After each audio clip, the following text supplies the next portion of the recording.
This is Audible. Audio Renaissance presents The Psychology of Self-esteem by Nathaniel Branden, read by the author. Hello. In his quest to understand the universe in which he lives, man is confronted with three fundamental facts of nature: the existence of matter, of life, and of consciousness. In response to the first of these phenomena, he developed the sciences of physics and chemistry. In response to the second, he developed the science of biology. In response to the third, he developed the science of psychology.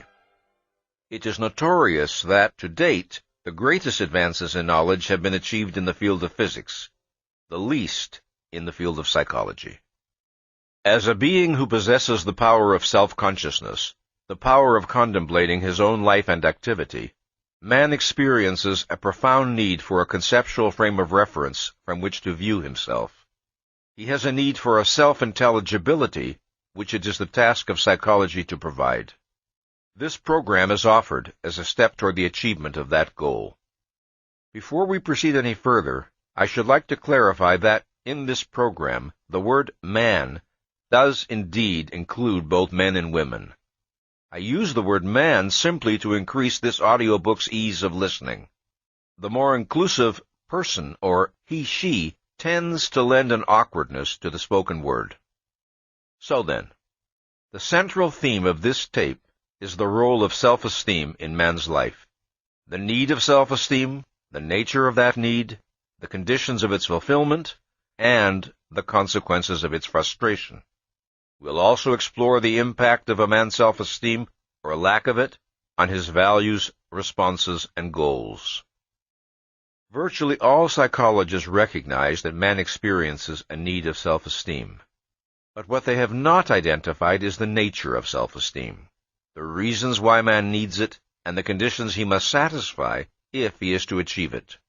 Virtually all psychologists recognize, if only vaguely, that there is some relationship between the degree of a man's self-esteem and the degree of his mental health, but they have not identified the nature of that relationship nor the causes of it. Virtually all psychologists recognize, if only dimly, that there is some relationship between the nature and degree of a man's self-esteem and his motivation, that is, his behavior in the spheres of work, love, and human relationships, but they have not explained why nor identified the principles involved. Such are the issues with which this program deals. Writing in the early years of the 20th century, the German psychologist Hermann Ebbinghaus made an observation that has become famous. Quote, "Psychology has a long past, but only a short history." Unquote. His statement was intended to acknowledge the fact that, throughout recorded history, men have been intensely concerned with issues and problems of a psychological nature, but that psychology as a distinct scientific discipline emerged only in the second half of the 19th century. Up to that time, the domain of psychology had not been isolated as such and studied systematically. It existed only as a part of philosophy, medicine, and theology. What is the science of psychology? How is it to be defined? What is its specific domain? Psychology is the science that studies the attributes and characteristics which certain living organisms possess by virtue of being conscious. Consciousness is used here in its widest and most general sense, to indicate the faculty and state of awareness, of any form of awareness. This range includes the complex mode of cognition possible to man, to the far more limited range of awareness possible to a frog. The more complex and highly developed the nervous system of a given species, the greater is the range of its consciousness. Man's is the most highly developed nervous system, and his is the widest range of awareness. The chimpanzee's is less, the cat's still less, the frog's still less. While psychology is concerned with all conscious organisms, it is primarily concerned with the study of man. Man's defining attribute, which distinguishes him from all other living species, is his ability to reason.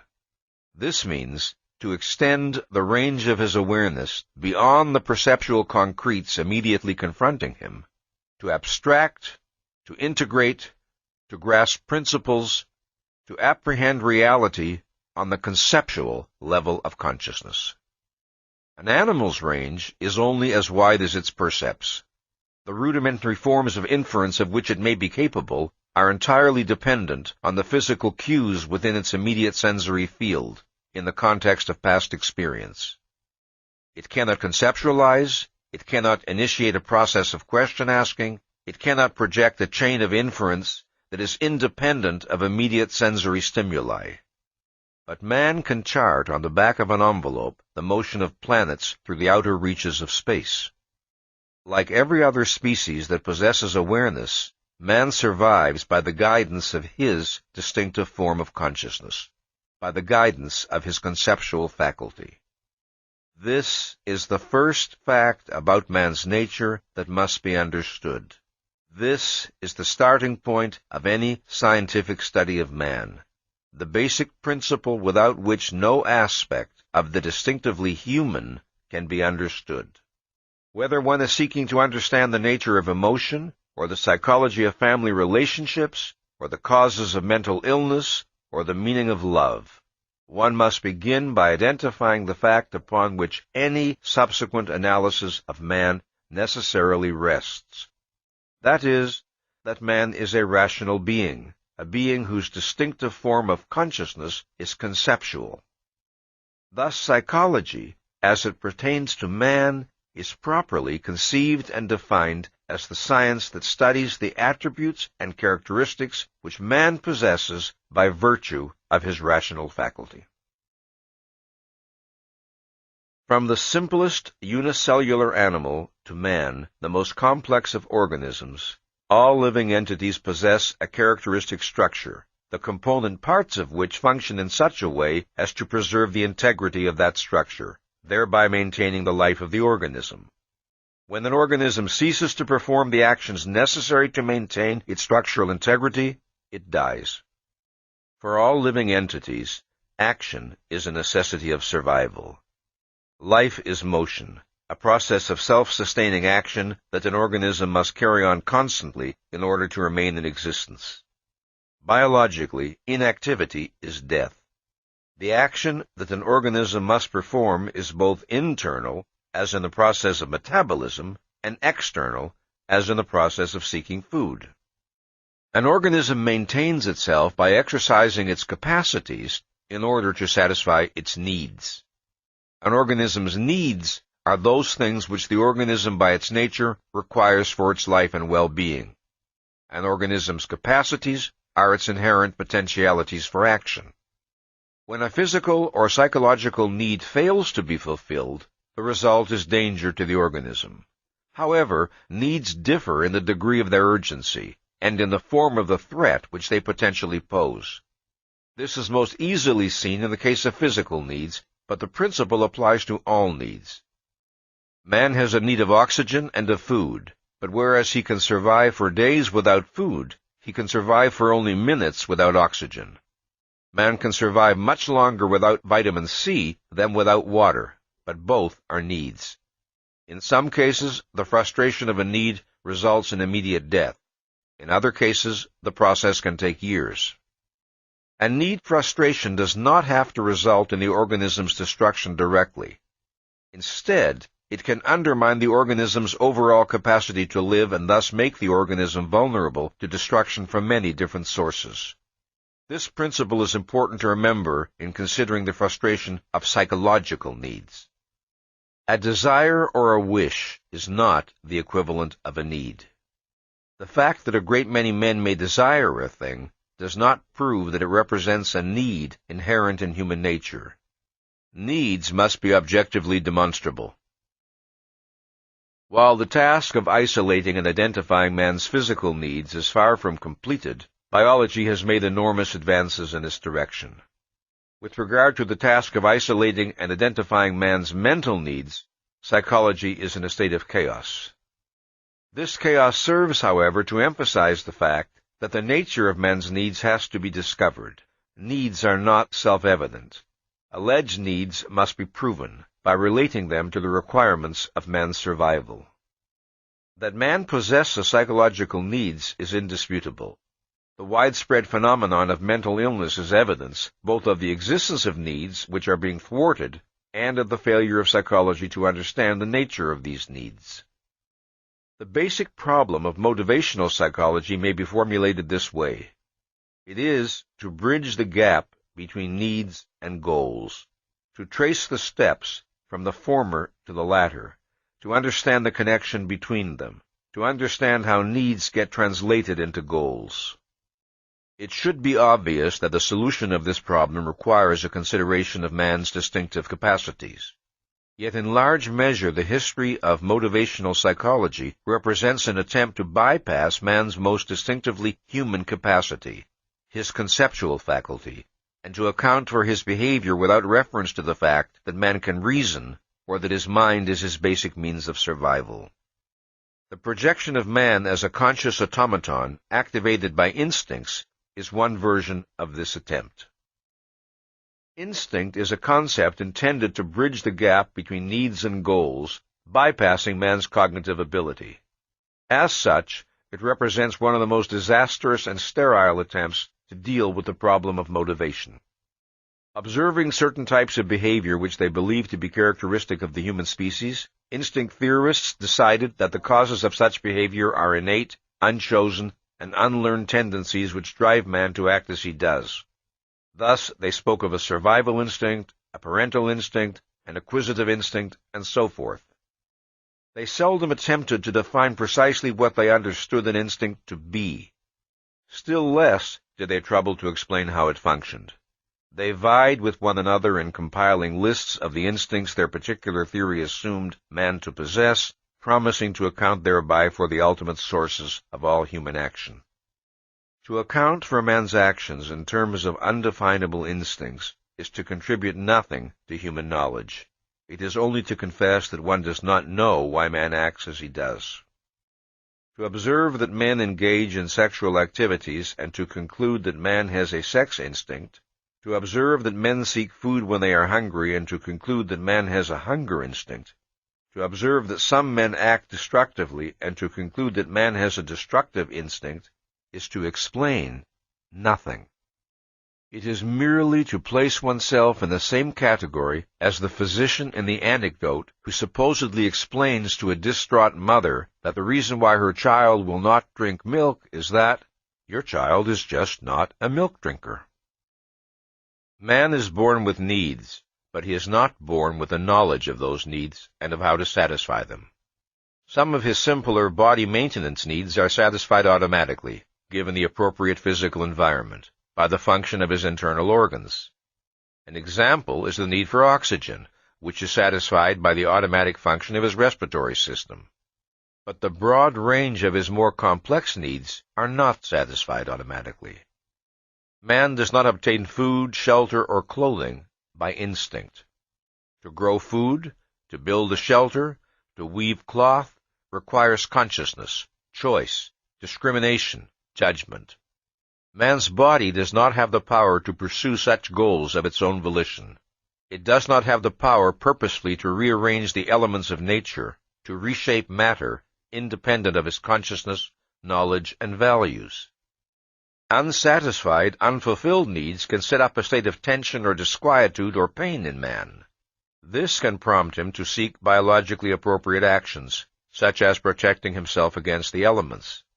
But the necessity of learning what is the appropriate action cannot be bypassed. Man's body only provides him with signals of pain or pleasure, but it does not tell him their causes. It does not tell him how to alleviate one or achieve the other. That must be learned by his mind. Man must discover the actions his life requires. It was not an instinct that enabled man to make fire, to build bridges, to perform surgery, to design a telescope.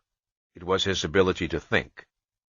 And if a man chooses not to think, if he chooses to risk his life in senseless dangers, to close his eyes rather than open his mind at the sight of any problem, if he chooses to seek escape from the responsibility of reason in alcohol or drugs, or to act in willfully stubborn defiance of his own objective self-interest, he has no instinct that will force his mind to function. He has no instinct that will compel him to value his life sufficiently to do the thinking and perform the actions which his life requires.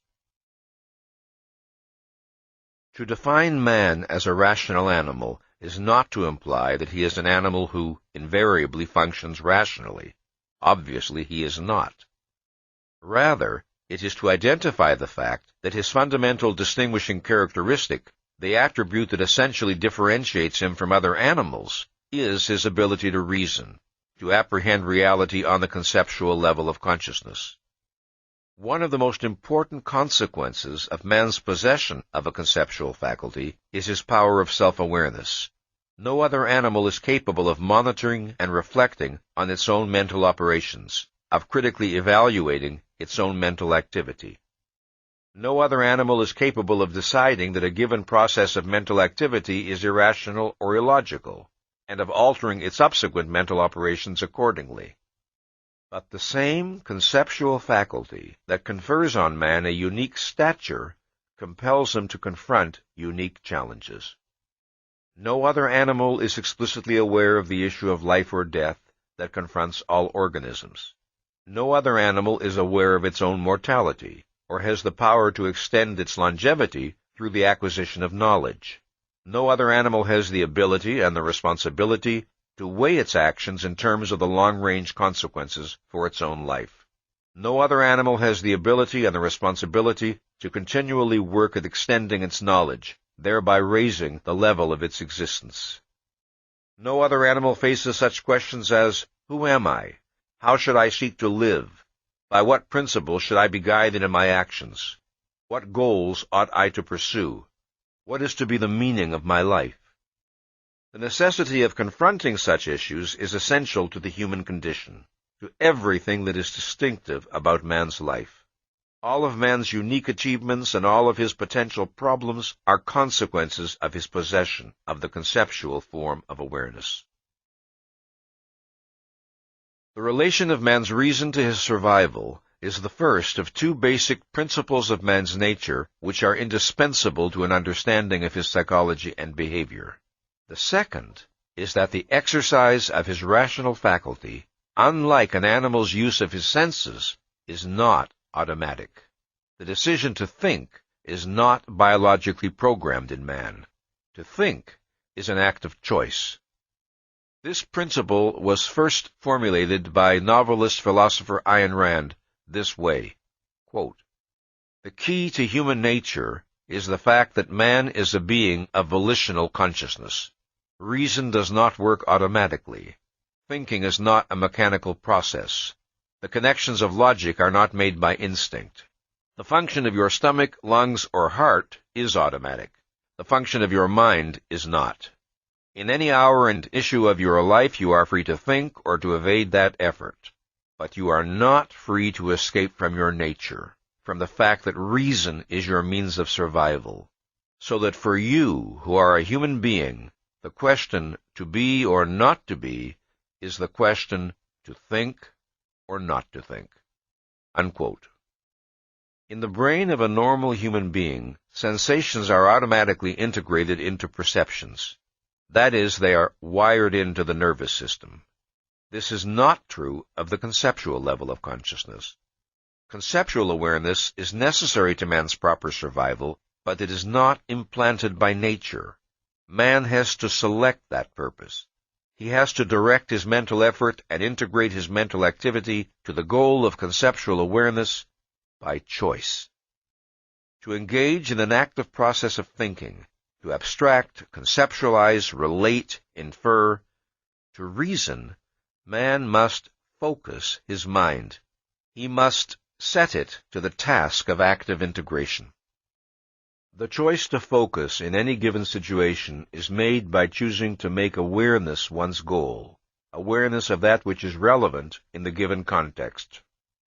The goal of awareness is set by giving oneself, in effect, the order, grasp this. That this goal is not wired into man's brain by nature scarcely needs to be argued. One does not need to design special laboratory experiments in order to demonstrate that thinking is not an automatic process, that man's mind does not automatically pump conceptual knowledge when and as his life requires it, as his heart pumps blood.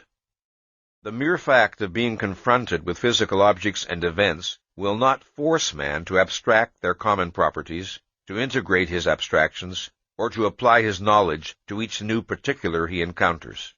Man's capacity to default on the responsibility of thinking is too easily observable. He must choose to focus his mind. He must choose to aim at understanding. A man is in focus when and to the extent that his mind is set to the goal of awareness, clarity, intelligibility, with regard to the object of his concern. To sustain that focus with regard to a specific issue or problem is to think. To let one's mind drift in will-less passivity, directed only by random impressions, emotions, or associations, or to consider an issue without genuinely seeking to understand it, or to engage in an action without a concern to know what one is doing, this is to be out of focus. What is involved here is not an issue of the degree of a man's intelligence or knowledge, nor is it an issue of the productiveness or success of any particular thinking process, nor is it an issue of the specific subject matter with which the mind may be occupied. Rather, it is an issue of the basic regulating principle that directs the mind's activity. Is the mind controlled by the goal of awareness, or by something else, by wishes, fears, or the pull of lethargic passivity? There are different levels of awareness possible to man's mind, determined by the degree of his focus. The choice to focus or to think does not consist of moving from a state of literal unconsciousness to a state of consciousness. This clearly would be impossible. When one is asleep, one cannot suddenly choose to start thinking. So, to focus is to move from a lower level of awareness to a higher level, to move from relative mental passivity to purposeful mental activity. In the state of passive awareness, a man can apprehend the need to be in full mental focus. His choice is to evade that knowledge or to exert the effort of raising the level of his awareness.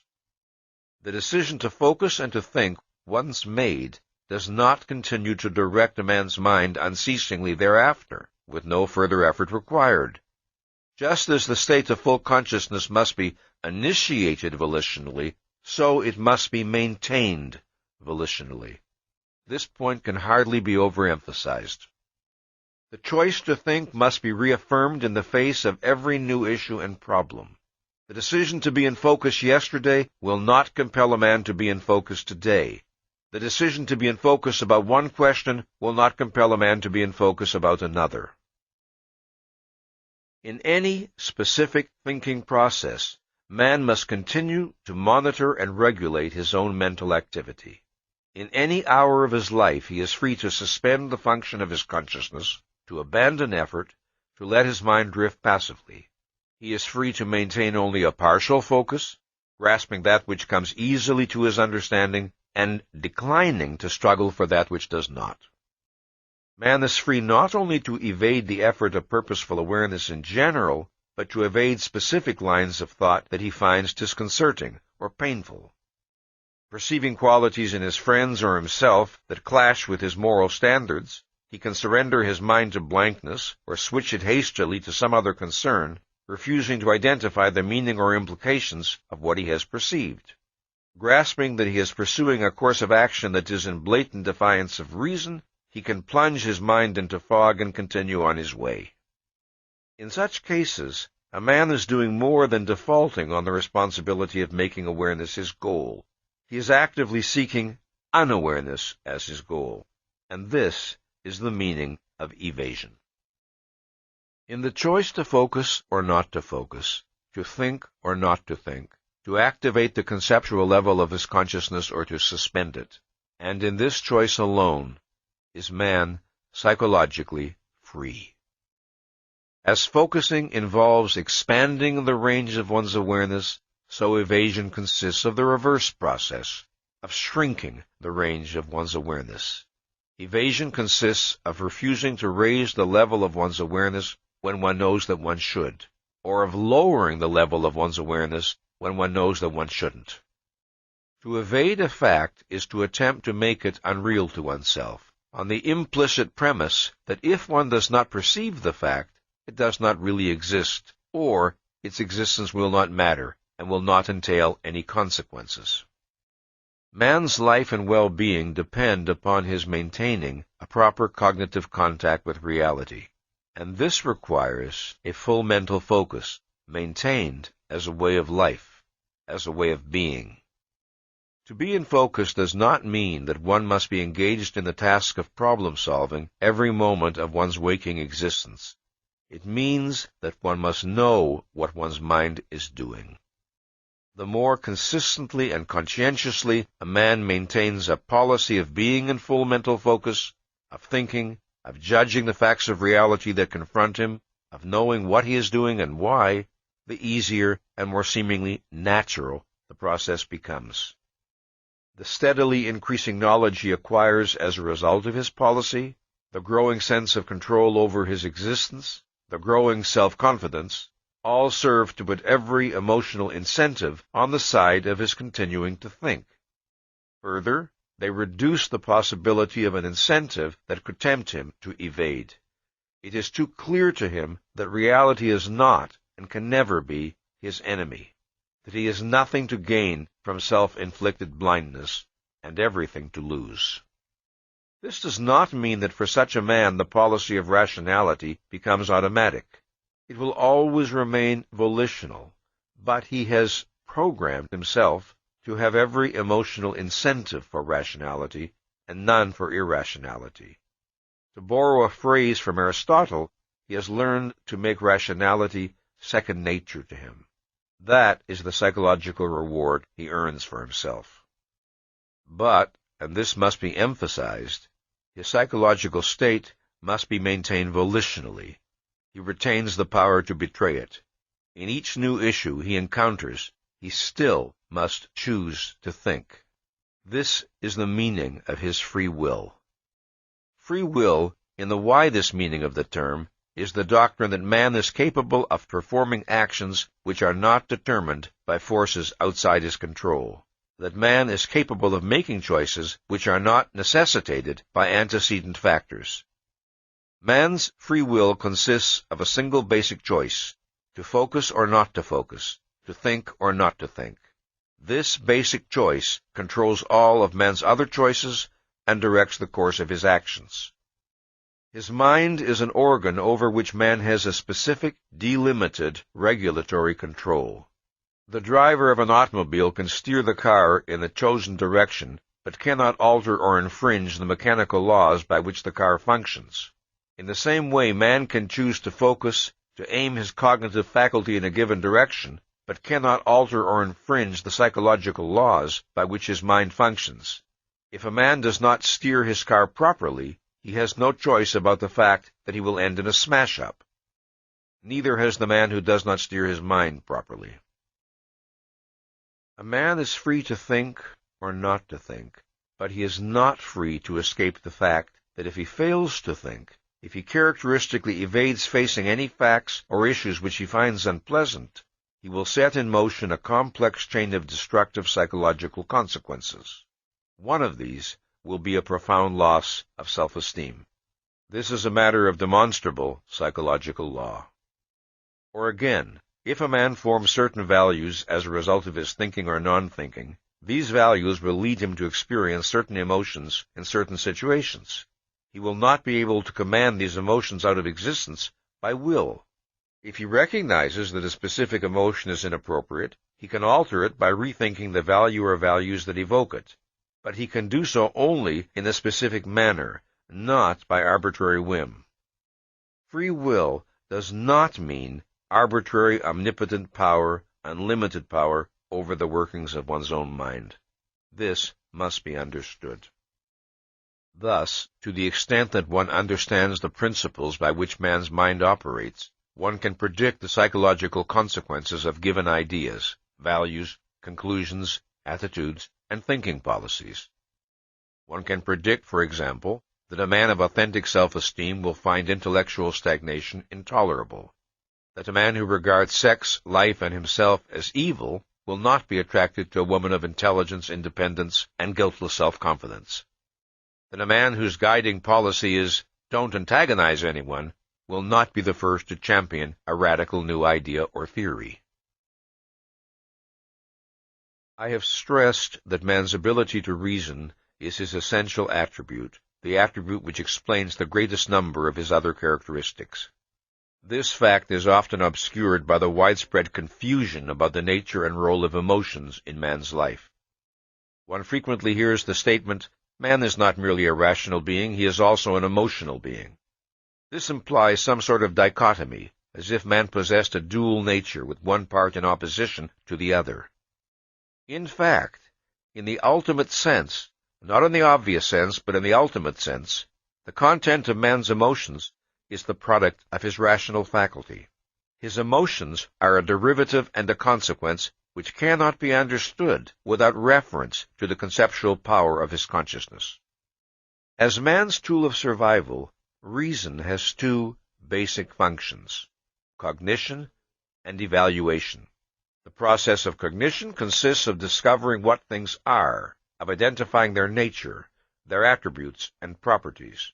The process of evaluation consists of man discovering the relationship of things to himself, of identifying what is beneficial to him and what is harmful, what should be sought and what should be avoided. Quoting Ayn Rand in her book, The Virtue of Selfishness, "A value is that which one acts to gain and or keep," unquote. It is that which one regards as conducive to one's welfare. A value is the object of an action. Since man must act in order to live, and since reality confronts him with many possible goals, many alternative courses of action, he cannot escape the necessity of selecting values and making value judgments. If a man regards a thing as good for him in some way, he values it, and when possible and appropriate, he seeks to acquire, retain, and use or enjoy it. If a man regards a thing as bad for him in some way, he disvalues it and seeks to avoid or destroy it. If he regards a thing as of no significance to him, as neither beneficial nor harmful, he is indifferent to it and takes no action in regard to it. Although his life and well-being depend on man's selecting values that are in fact good for him, that is, consonant with his nature and needs, there are no internal or external forces compelling him to do so. He is not biologically programmed to make the right value choices automatically. He may select values that are incompatible with his needs and inimical to his well-being, values that lead him to suffering and destruction. But whether his values are life-serving or life-negating, it is a man's values that direct his actions. Values constitute man's basic motivational tie to reality. A man's values are the product of the thinking he has done or has failed to do.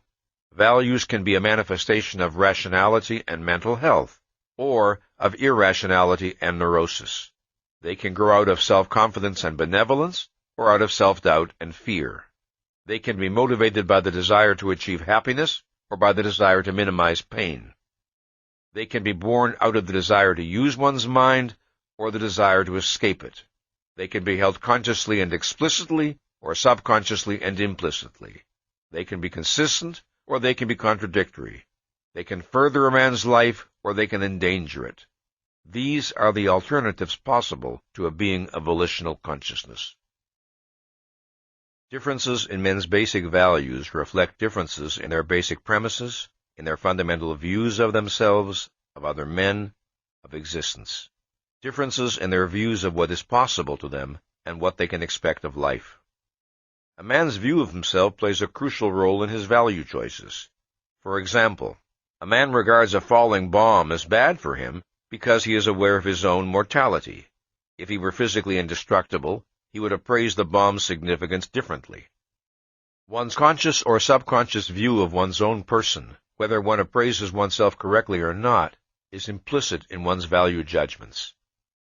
The degree of a man's self-confidence or lack of it, and the extent to which he regards the universe as open or closed to his understanding and action, these will necessarily affect the goals he will set for himself, the range of his ambition, his choice of friends, the kind of art he will enjoy, and so on. For the most part, the process by which a man's view of himself affects his value choices does not take place on a conscious level. It is implicit in his evaluations, reflecting earlier conclusions which in effect are filed in his subconscious. The subconscious is the sum of mental contents and processes that are outside of or below awareness.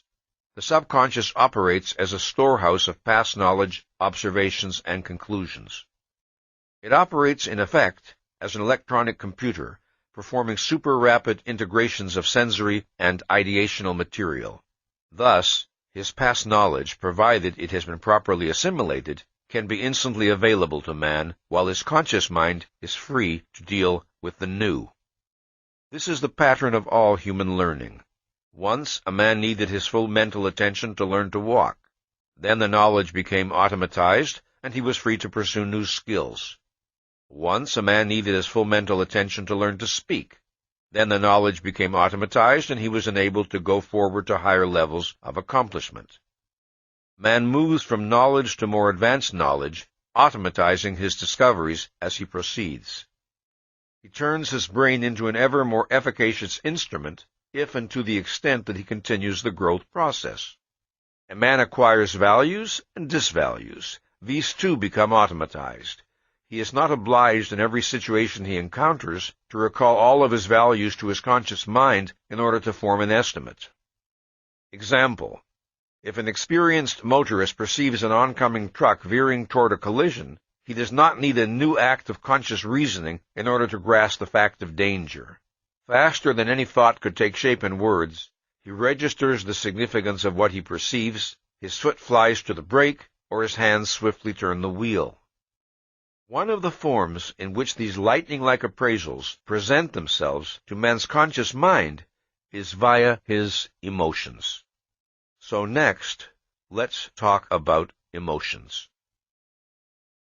His emotional capacity is man's automatic barometer of what is for him or against him within the context of his knowledge and values.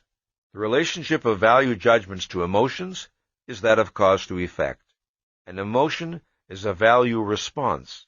It is the automatic psychological result of a super-rapid subconscious appraisal. The sequence of psychological events is from perception to evaluation to emotional response. On the level of immediate awareness, however, the sequence is from perception to emotion. A person may or may not be consciously aware of the intervening value judgment. A separate act of focused awareness may be required to grasp it because of the extreme rapidity of the sequence. That a person may fail to identify either the judgment or the factors involved in it, that he may be conscious only of the perception and of his emotional response, is the fact which makes possible man's confusion about the nature and source of emotions. Emotions are not tools of cognition. To treat them as such is to put one's life and well-being in danger. What one feels in regard to any fact or issue is irrelevant to the question of whether one's judgment is true or false. It is not by means of one's emotions that one apprehends reality. The mere perception of an object has no power to create an emotion in man, let alone to determine the content of the emotion. The emotional response to an object is inexplicable, except in terms of the value significance of the object to the perceiver, and this necessarily implies a process of appraisal. For example, 3 men may look at a scoundrel. The first man recognizes to what extent this person has betrayed his status as a human being and feels contempt. The second man wonders how he can be safe in a world where such persons can prosper and feels fear. The third man secretly envies the scoundrel's success and feels a sneaking admiration. Note that all 3 men perceive the same object. The differences in their emotional reactions proceed from differences in their evaluation of the significance of what they perceive. Just as emotions are not created by objects of perception as such, so they are not the product of any sort of innate ideas. Having no innate knowledge of what is true or false, man can have no innate knowledge of what is good for him or evil. A man's values are a product of the quantity and quality of his thinking. The motivational power and function of emotions is evident in the fact that every emotion contains an inherent action tendency, that is, an impetus to perform some action related to the particular emotion. Love, for example, is a man's emotional response to that which he values highly. It entails the action tendency to achieve some form of contact with the loved person, to interact intellectually, emotionally, physically.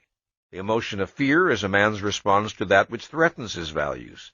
It entails the action tendency to avoid or flee from the feared object. The action involved is not always physical.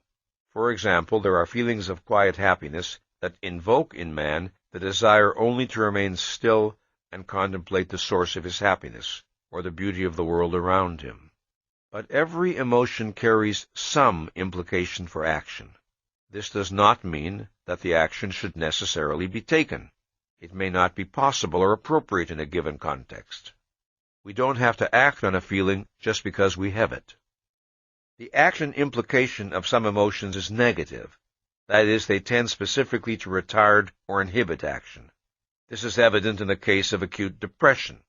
The person feels that nothing is worth doing, that action is futile, that he is helpless to achieve happiness. The impulse is toward stillness, passivity, withdrawal. Whether a man's emotional mechanism brings him happiness or suffering depends on its programming. It depends on the validity and consistency of his values.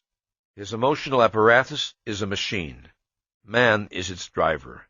According to the values he selects, he makes the motivational power of his emotions work in the service of his life or against it. Reason and emotion are not antagonists. What may seem like a struggle between them is only a struggle between two opposing ideas, one of which is not conscious, and manifests itself only in the form of a feeling. The resolution of such conflicts is not always simple. It depends on the complexity of the issues involved. But resolutions are achievable, and the necessary first step is to recognize the actual nature of that which needs to be resolved.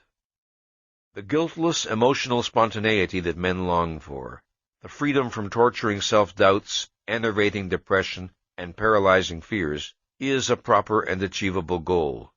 But it is possible only on the basis of a rational view of emotions and of their relation to thought. It is possible only if one's emotions are not a mystery, only if one does not have to fear that they may lead one to destruction. It is the reward of a person who has assumed the responsibility of identifying and validating the values that underlie his emotions, the person for whom emotional freedom and openness do not mean the suspension of awareness. The single most formidable obstacle to identifying the roots of one's emotions is repression. Repression is a subconscious mental process that forbids certain ideas, memories, identifications, and evaluations to enter conscious awareness. Repression is an automatized avoidance reaction whereby a man's focal awareness is involuntarily pulled away from any forbidden material emerging from less conscious levels of his mind or from his subconscious. Among the various factors that may cause a person to feel alienated from his own emotions, repression is the most formidable and devastating. But it is not emotions as such that are repressed. An emotion cannot be repressed. If it is not felt, it is not an emotion. Repression is always directed at thoughts. A man can repress the knowledge of what emotion he is experiencing, or he can repress the knowledge of its extent and intensity, or he can repress the knowledge of who or what aroused it, or he can repress the reasons of his emotional response, or he can repress conceptual awareness that he is experiencing any particular emotion at all. He can tell himself that he feels nothing. Repression differs from evasion in that evasion is instigated consciously and volitionally. Repression is subconscious and involuntary.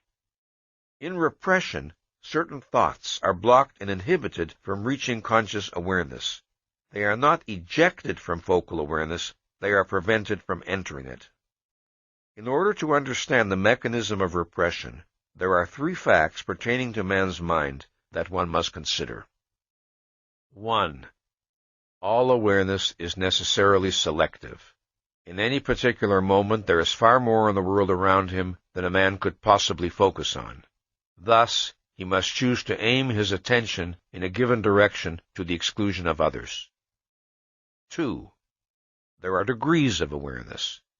There is a gradient of diminishing mental clarity along the continuum from focal awareness to peripheral awareness to total unawareness or unconsciousness.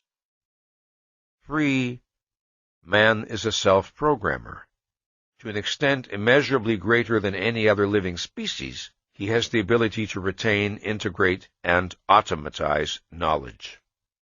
As a man develops, the quantity of programmed data in his brain grows immeasurably, expanding the range and efficacy of his mind.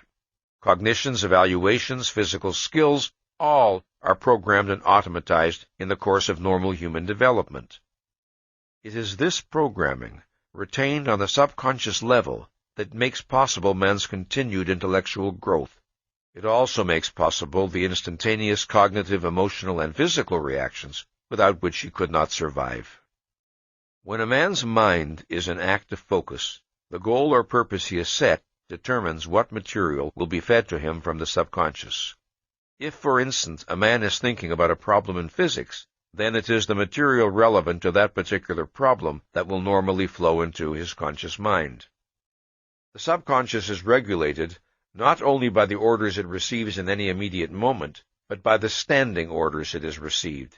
That is, by a man's long-term interests, values, and concerns. These affect how material is retained and classified, under which conditions it is reactivated, and what kind of subconscious connections are formed in response to new stimuli or data. Repression entails an automatized standing order forbidding integration. The simplest type of repression is the blocking from conscious awareness of painful or frightening memories. In this case, some event that was painful or frightening when it occurred and would be painful or frightening if recalled is inhibited from entering conscious awareness. Memory, like awareness, is necessarily selective. One normally remembers that to which one attaches importance. But in cases of repression, memories do not simply fade away. They are actively blocked. Consider the following example. A 12-year-old boy succumbs to the temptation to steal money from a friend's locker in school. Afterward, the boy is fearful that he will be found out. He feels humiliated and guilty.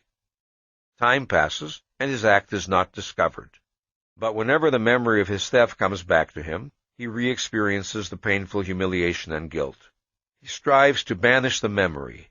He hastily turns his attention elsewhere, telling himself in effect, "I don't want to remember. I wish it would go away and leave me alone." And after a while, it does. He no longer has to eject the memory from conscious awareness. It is inhibited from entering. It is repressed. The act of banishing the memory has become automatized. Should the memory ever begin to float toward the surface of awareness, it is blocked before it can reach him. A kind of psychological alarm signal is set off, and the memory is again submerged. 20 years later, he may encounter the friend from whom he stole the money and greet him cheerfully. He remembers nothing of his crime. Or he may feel vaguely uncomfortable in his friend's presence, but with no idea of the reason. Thoughts and evaluations, like memories, may be barred from awareness because of the pain they would invoke. Consider the case of a neurotically dependent woman who is married to a cruel, tyrannical man. She dares not let any criticism of him enter her awareness because she has surrendered her life to him. The thought that her owner and master is irrational and malevolent would be terrifying to her. She observes his behavior, her mind kept carefully empty, her judgment suspended. She has automatized a standing order forbidding evaluation. Somewhere within her is the knowledge of how she would judge her husband's behavior if it were exhibited by any other man.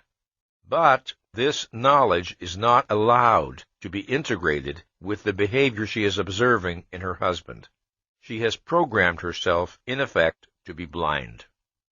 If a man is to avoid repression, he must be prepared to face any thought and any emotion. and consider them rationally, secure in the conviction that he will not act without knowing what he is doing or why. Ignorance is not bliss, not in any area of man's life, and certainly not with regard to the contents of his own mind. Repressed material does not cease to exist.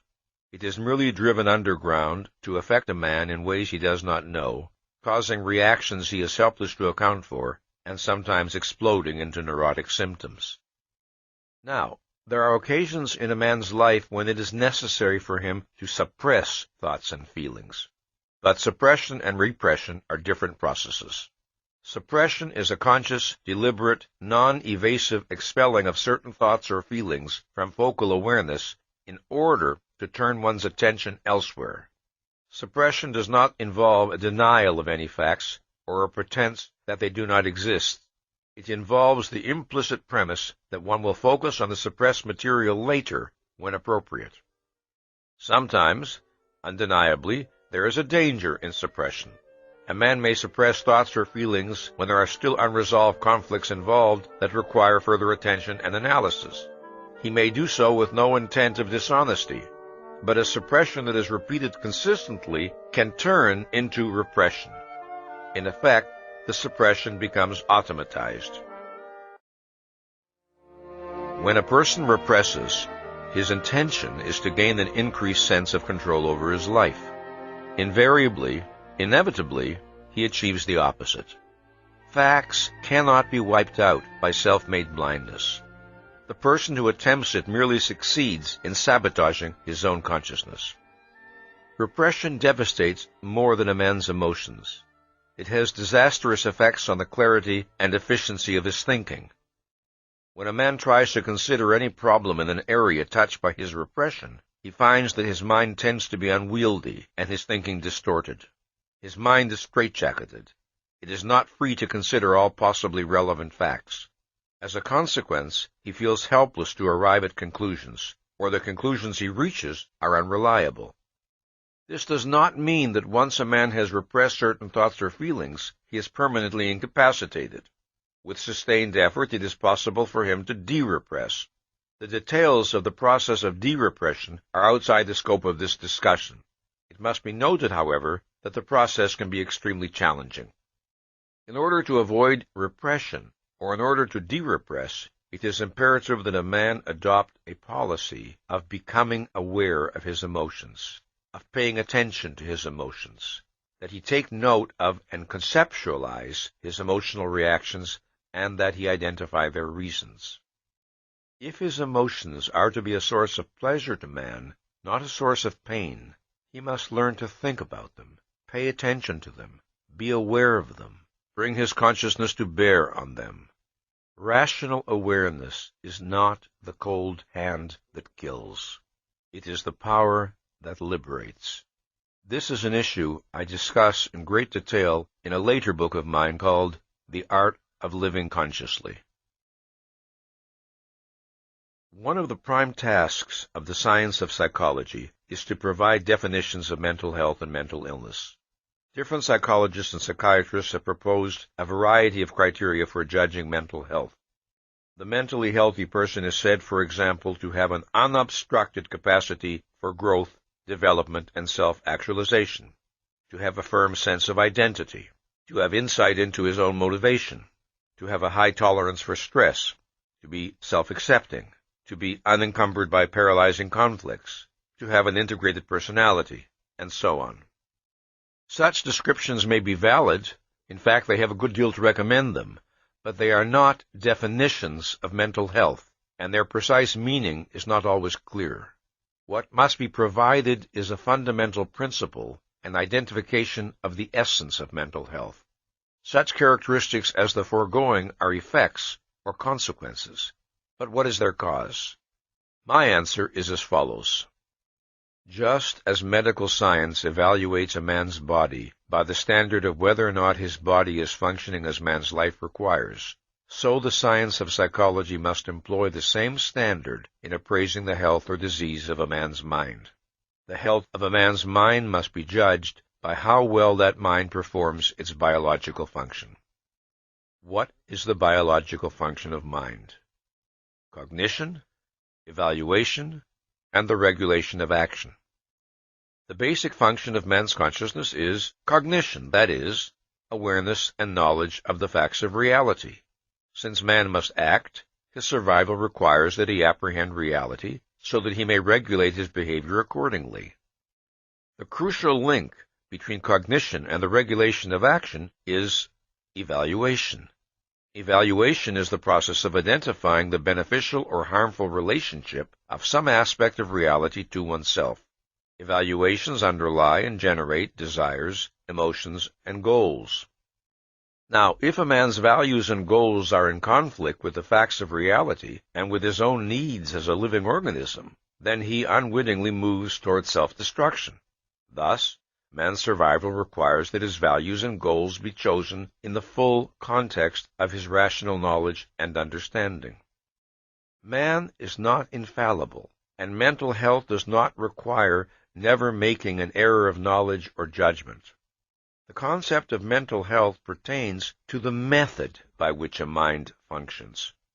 It pertains to the principle by which a mind operates in dealing with the material of reality. It pertains to a man's psychoepistemology. The concept of psychoepistemology is crucially important, not only to the problem of mental health, but to the entire subject matter of this program. Let us therefore consider the meaning of this concept. The term psychoepistemology was first used in print in 1961 by Ayn Rand to designate a man's, quote, method of awareness, unquote.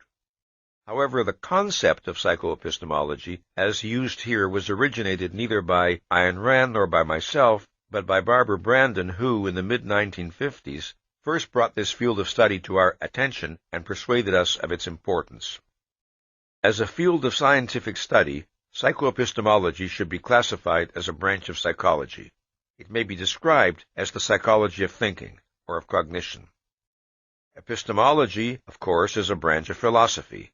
It is the science that studies the nature and means of human knowledge.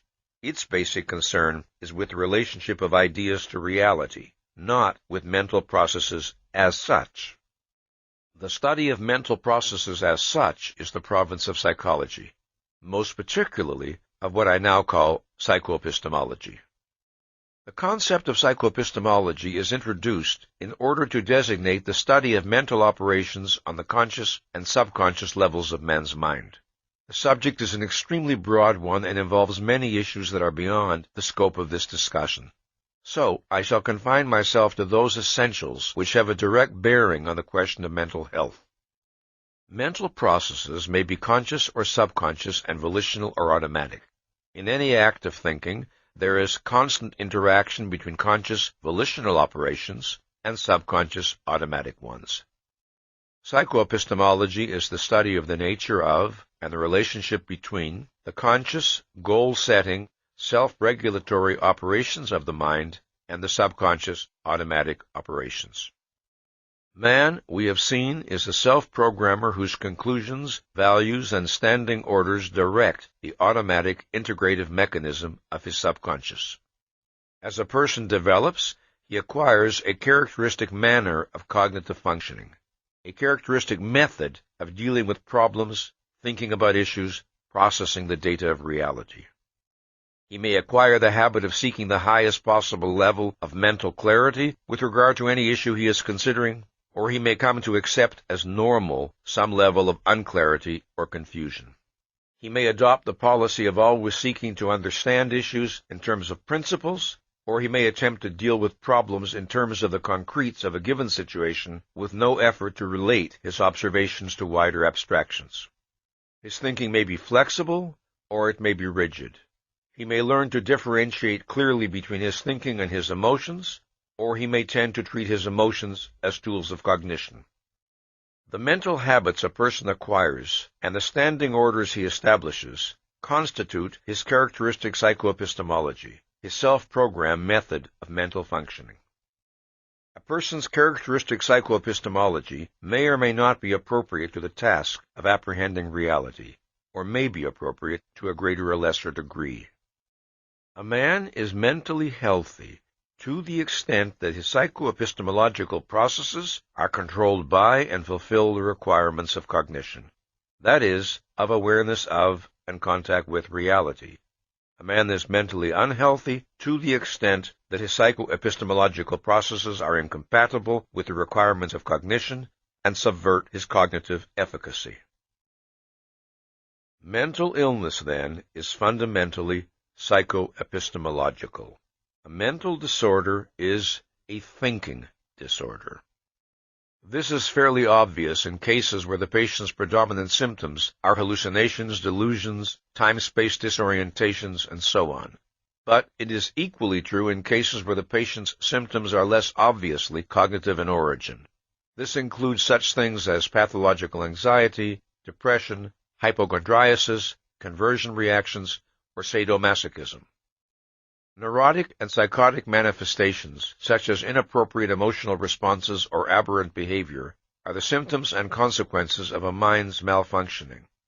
But the root problem is always the mind's alienation from reality in some form to a greater or lesser extent.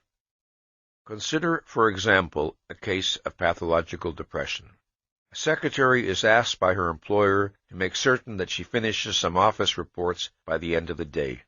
She hears this request as a declaration of her incompetence and worthlessness, and she collapses in acute depression. It is misleading to say that she suffers from an emotional disorder. She suffers from a psychoepistemological disorder. Her problem lies in the mental processes by which she interprets the things she perceives and hears. Her problem lies in the mental processes generating her emotions. Once such disturbed emotions are generated, they tend to have a negative effect on the person's thinking, which then leads to further disturbed emotions and so on. This is one of the ways in which harmful psychoepistemological policies are self-reinforcing and self-perpetuating. But disturbed emotions do not create the initial problem. The initial problem creates the disturbed emotions. The same principle applies to behavior. If a man is dishonest, parasitical, and exploitative in his human relations, it is not his behavior that constitutes his mental illness, but the psychoepistemological policies behind his behavior. It should be noted that mental illness is not indicated by a man's momentary loss of cognitive contact with reality, such as might occur under the impact of a violent emotion. Mental illness implies the presence of enduring obstructions to a mind's cognitive efficacy. Mental illness implies the presence of automatized or partially automatized obstructions to conceptual integration, which in simpler language means to clear awareness.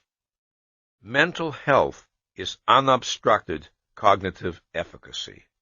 Unobstructed cognitive efficacy requires and entails intellectual independence. A doctrine that is subversive of intellectual independence is subversive of mental health.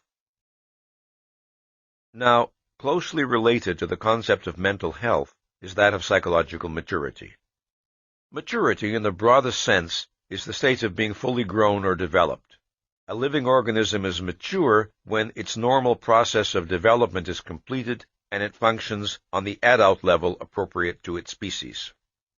Psychological maturity, then, is a concept pertaining to the successful development of man's consciousness. At first, a child knows only perceptual concretes. He does not know abstractions or principles. His world is only the immediate now. He cannot think, plan, or act long range. As the child grows, his intellectual field widens.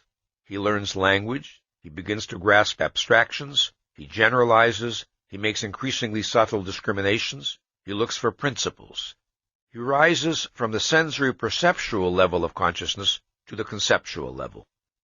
The basic index of successfully achieved adulthood is the policy of conceptualizing. All other aspects of psychological maturity are derivatives and consequences of developing one's conceptual faculty. There is an aspect of psychological maturity that is profoundly important and that few adults fully achieve.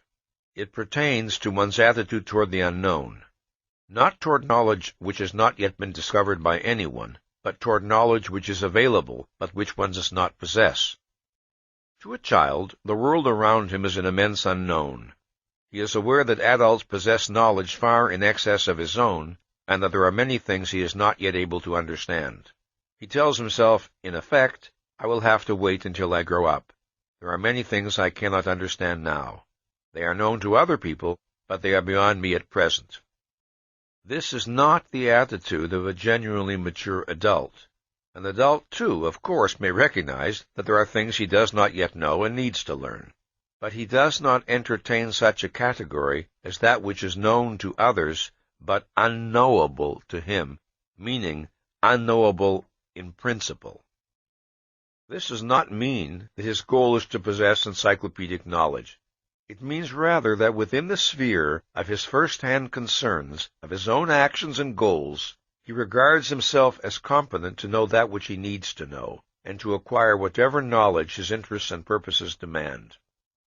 It means that he does not resign himself to the permanently unknown, when and if the knowledge is available and is relevant to his activities.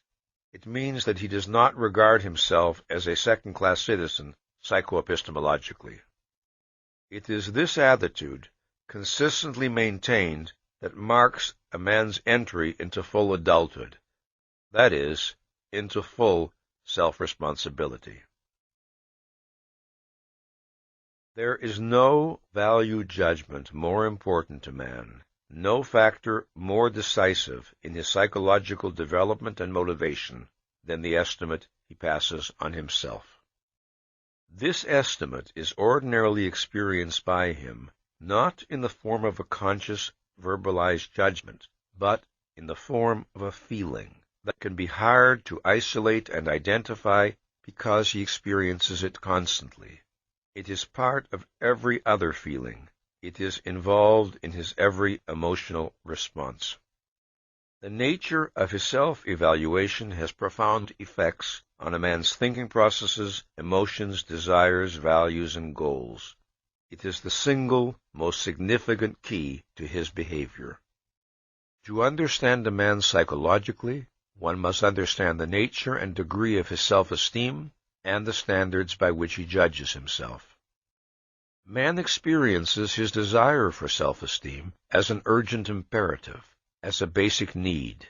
Whether he identifies the issue explicitly or not, he cannot escape the feeling that his estimate of himself is of life and death importance. At 3 o'clock in the morning, at some level, that is a fact we are all aware of. So intensely does a man feel the need of a positive view of himself that he may evade, repress, distort his judgment, disintegrate his mind. This, in order to avoid coming face to face with facts that would affect his self-appraisal adversely. A man who has chosen or accepted irrational standards by which to judge himself can be driven all his life to pursue flagrantly self-destructive goals. This, in order to assure himself that he possesses a self-esteem which in fact he does not have. If, and to the extent, that men lack self-esteem, they feel driven to fake it, to create the illusion of self-esteem. Thus they condemn themselves to chronic psychological fraud. Self-esteem has two interrelated aspects or components. It entails a sense of personal efficacy and a sense of personal worth. It is the integrated sum of self-confidence and self-respect. It is the conviction that one is competent to live and worthy of living. Man's need of self-esteem is inherent in his nature, but he is not born with the knowledge of what will satisfy that need or of the standard by which self-esteem is to be gauged. He must discover it. Here is where our earlier discussion of needs becomes relevant. Why does man need self-esteem? How does it relate to his survival? What are the conditions of its attainment? What is the cause of its profound motivational power? These are the questions we must consider. There are two facts about man's nature which hold the key to the answer. The first is the fact that reason is man's basic means of survival. The second is the fact that the exercise of his rational faculty is volitional. Most men do not identify the role and importance of reason in their lives. But from the time that the child acquires the capacity of conceptual functioning, he becomes increasingly aware, implicitly and subverbally, of his responsibility for regulating his mind's activity. He acquires the ability to discriminate between the state of mental focus and the state of mental fog, and to choose one state or the other. Now, let us consider the relevance of these facts to man's need of self-esteem. Since man must choose his goals and actions, his life and happiness require that he be right in the conclusions he draws and the choices he makes. But he cannot demand or expect omniscience or infallibility. What he needs is the conviction that his method of choosing and of making decisions, his characteristic manner of using his consciousness, is right in principle, appropriate to reality. Man is the only living species able to reject, sabotage, and betray his own means of survival, his mind. He is the only living species who must make himself competent to live by the proper exercise of his rational faculty. How a man chooses to deal with this issue is, psychologically, the most significant fact about him, because it lies at the very core of his being as a biological entity. To the extent that a man is committed to cognition, to the extent that the primary goal regulating the functioning of his consciousness is awareness, the mental operations activated by his choice lead in the direction of cognitive efficacy. To the extent that he fails or refuses to make awareness the regulating goal of his consciousness, to the extent that he evades the effort of thought and the responsibility of reason, the result is cognitive inefficacy. To think or not to think, to focus his mind or to suspend it, is man's basic act of choice, the one act directly within his volitional power. To the extent that man characteristically makes the right choices, he experiences a sense of control over his existence, the control of a mind in proper relationship to reality. Self-confidence is confidence in one's mind, in its reliability as a tool of cognition. Such confidence is not the conviction that one can never make an error. This point must be emphasized. Rather, it is the conviction that one is competent to think, to judge, to know, that one is competent in principle. It is the conviction that one is committed to being in unbreached contact with reality to the fullest extent of one's power. It is the confidence of knowing that one places no value or consideration higher than reality. This basic type of confidence must be distinguished from other, more superficial types of self-confidence, which reflect a person's sense of efficacy at particular tasks or in particular areas. This basic self-confidence is not a judgment passed on one's knowledge or special skills. It is a judgment passed on that which acquires knowledge and skills. It is psychoepistemological self-confidence. It is a judgment passed on one's characteristic manner of facing and dealing with the facts of reality. Man needs such self-confidence because to doubt the efficacy of his tool of survival is to be stopped, paralyzed, condemned to anxiety and helplessness, and to some extent, rendered unfit to live. Very early in his development, as a child becomes aware of his power to choose his actions, as he acquires the sense of being a person, he experiences the need to feel that he is right as a person, right in his characteristic manner of acting. He needs to feel that he is good. He is not aware of the question in relation to the issue of life or death. He is aware of it only in relation to the alternative of joy or suffering. To be right as a person is to be fit for happiness. To be wrong is to be threatened by pain. As I have stressed, no other living species faces such questions as, what kind of entity should I seek to become? By what moral principles should I guide my life? But there is no way for a man to escape these questions. Man cannot exempt himself from the realm of values and value judgments.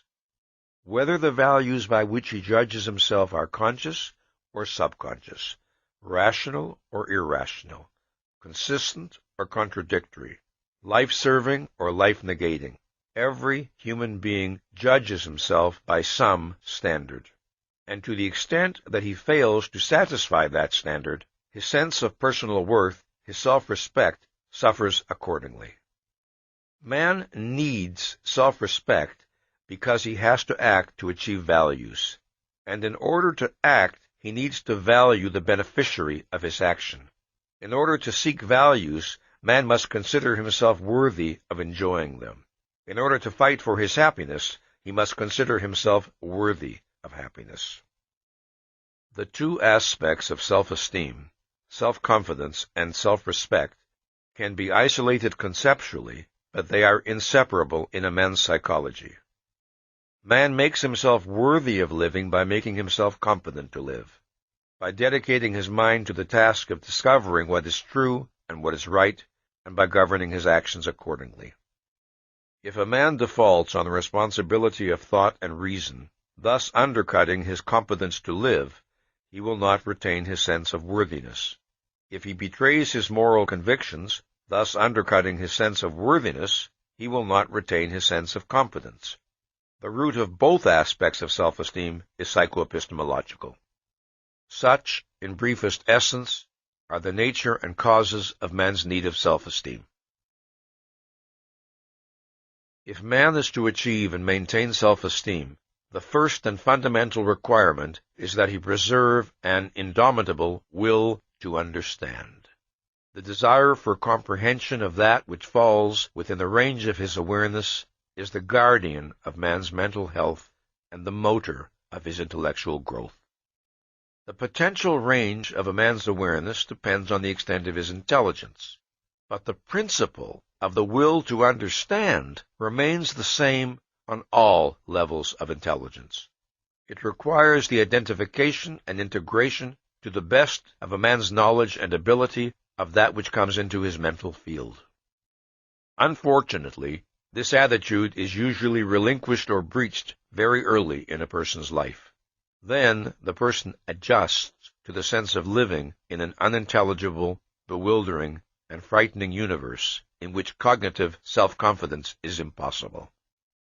Sometimes the cause is a volitional default on the part of the child, an attitude of irresponsible passivity and dependence.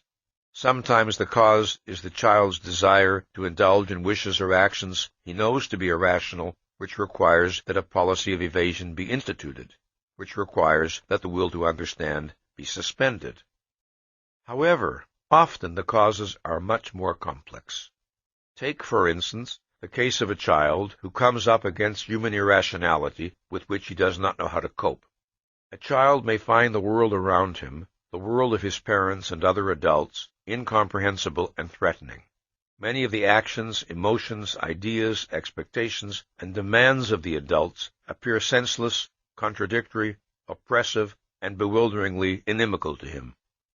After a number of unsuccessful attempts to understand their policies and behavior, the child gives up, and, here is the tragedy, takes the blame for his feeling of helplessness.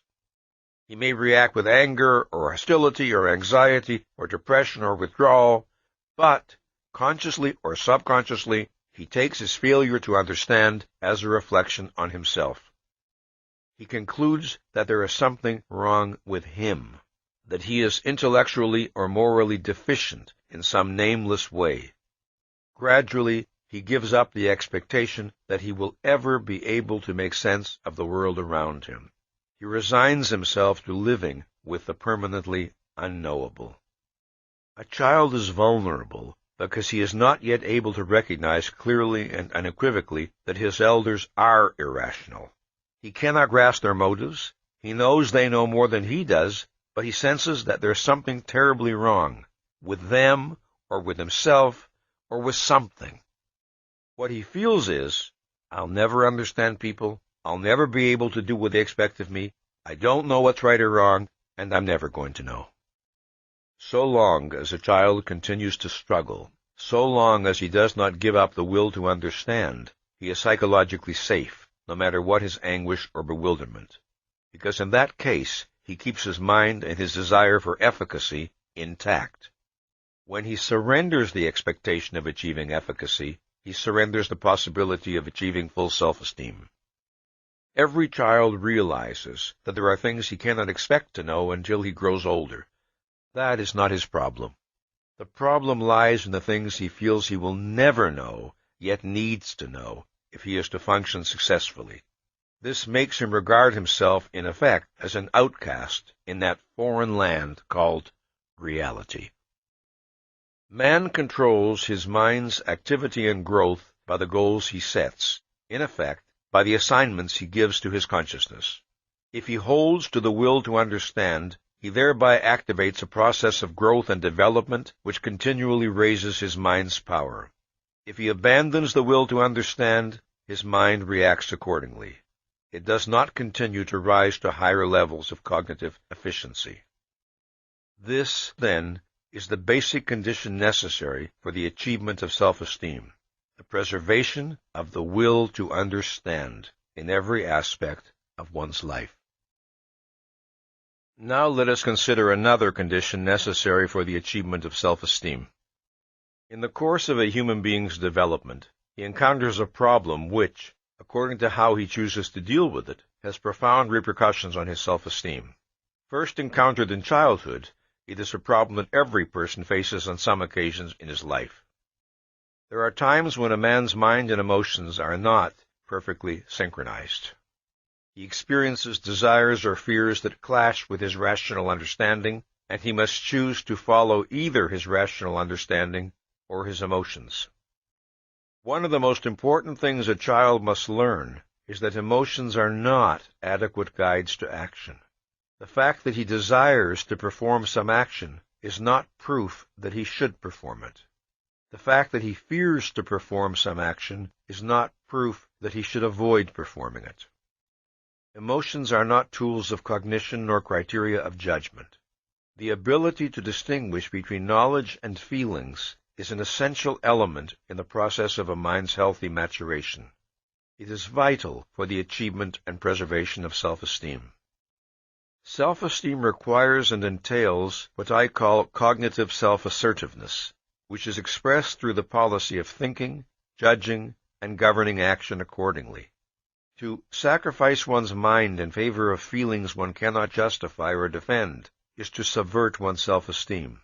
If a man permits himself to be carried along passively by feelings he does not judge, he loses the sense of control over his existence that is essential to self-esteem. A child at first is not aware of such a dichotomy as valid desires versus invalid desires. He comes to learn from his experiences and from the teachings of his parents that some of the things he desires are good for him and others are not. Later he learns another subtler distinction. He is entitled to some of the things that he desires, but not to others. Thus he comes to learn that the validity of his desires must be judged. Consider the case of a child who is tempted to steal the toy of a friend. He hesitates because he knows that he has no right to the toy, and that he would be indignant if his friend were to steal one of his toys. But he wants this particular toy, so he evades his knowledge and commits the theft. Within a few months he forgets about the incident, but its consequences are not ended. Wordlessly registered in his mind is the principle that it is permissible at times to ignore knowledge and facts in order to indulge a desire. This is the legacy of his theft. This, plus a residue of vague, nameless guilt, the sense of some inner uncleanliness, the state of a mind learning to distrust itself. He is free subsequently to repudiate this principle consciously and expunge it from his psychology.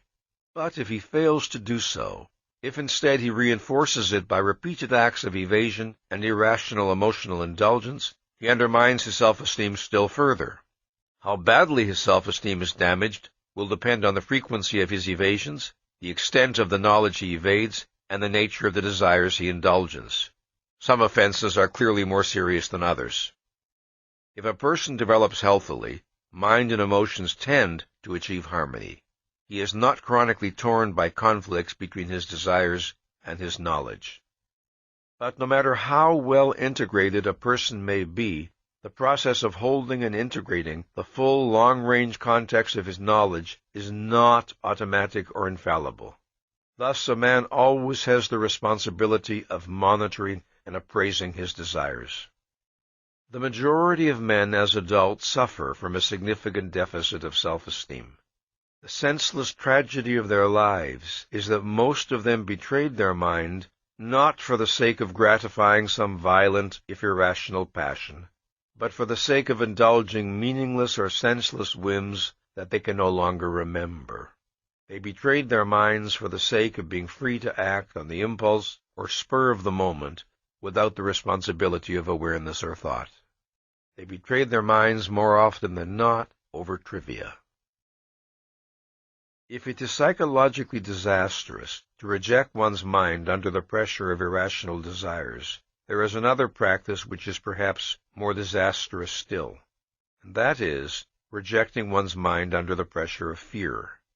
The sacrifice of one's mind to fear is a form of self-abnegation. Now, of course, the experience of fear per se is not abnormal or pathological. In many instances, fear has a definite value. It can activate man to cope with some danger. What is crucial for man's psychological well-being is his attitude toward fear, his method of dealing with it. For instance, it is very common for young children to have the experience of being frightened by a barking dog, but children can react to this experience in different ways.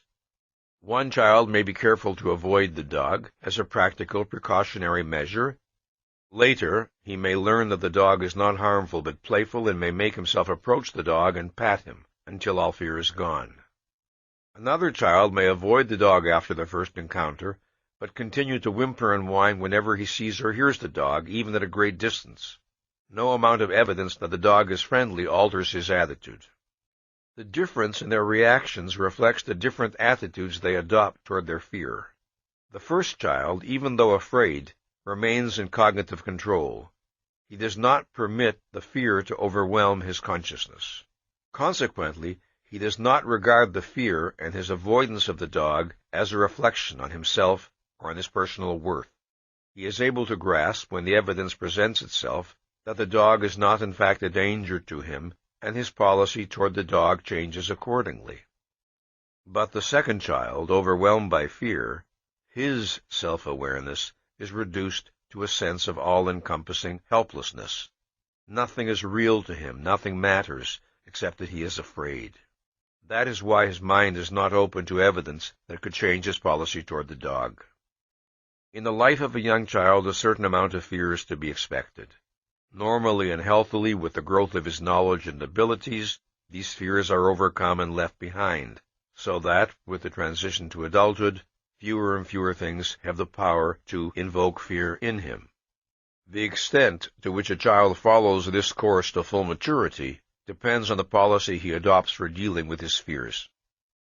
If, in such situations, a child struggles to preserve the clarity of his mind, he will find, as he grows older, that his susceptibility to fear diminishes radically. If, however, he characteristically surrenders to fear, then fear gains a greater and greater power over him, and each subsequent surrender feels more and more inevitable. His sense of personal efficacy is affected accordingly. The same principle applies on an adult level. For example, a man may remain silent and passively unprotesting when things which he values are being attacked, through fear of not belonging or not being accepted. Or a man may retreat from the challenges of life and bury himself in the safety of the familiar, through fear of failure or of making mistakes. Or a woman may repress her desire for a career through a fear of being considered unfeminine. In all, the result is a profound sense of humiliation, of self-abasement, of self-renunciation, which means a profound loss of self-esteem. Sometimes, of course, a fear experience can be so intense that the capacity for thought is momentarily wiped out.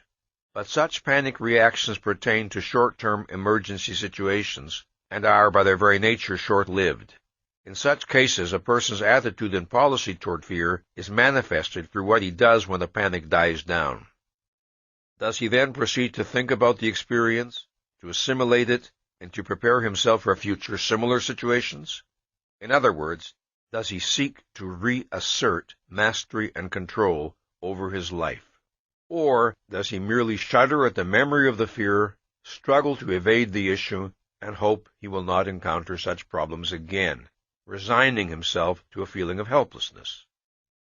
The policy a man adopts in dealing with fear depends on whether he preserves what I call the will to efficacy.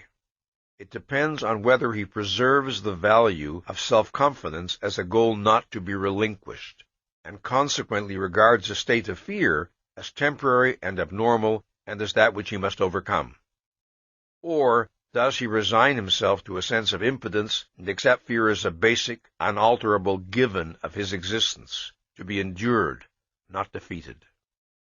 Just as the will to understand requires that man never resign himself to accepting the unknowable as an inherent part of his life, so the will to efficacy requires that he never resign himself to living with uncontested fear. It must be stressed that the concept of surrender to fear pertains to a psychoepistemological process. That process is the subversion of one's consciousness in order to avoid or minimize a fear experience. This practice is entirely different from the rational avoidance of real dangers. In fact, opposite principles are at work in these two cases. In the first case, one is fleeing from reality. In the second, one is taking proper cognizance of it. The policies by which a man determines the state of his self-esteem are formed gradually across time. They are not the product of the choices of a single moment or issue. The collapse of self-esteem is not reached in a day, a week, or a month. It is the cumulative result of a long succession of defaults, evasions, and irrationalities, a long succession of failures to use one's mind properly. Self-esteem, or the lack of it, is the reputation a man acquires with himself. In the process of his psychological growth and development, a human being creates his own character. He does not do so self-consciously or by explicit intention. He does so by means of the volitional choices he makes day by day. A child does not commit himself to the will to understand in explicit terms, but in issue after issue that falls within the range of his awareness, he strives to achieve the fullest clarity and intelligibility possible to him, and thus he acquires a mental habit, a policy of dealing with reality, which can be identified conceptually as the will to understand. It is a policy that he must reaffirm volitionally in each new issue he encounters for as long as he lives. It always remains a matter of choice. The choices a human being makes with regard to the operation of his consciousness do not vanish, leaving no trace behind them. These choices have long-term psychological consequences. The way a man chooses to deal with reality registers in his mind for good or for bad. Either it confirms and strengthens his self-esteem, or it undermines and depletes it. The concept of self-esteem must be distinguished from the concept of pride.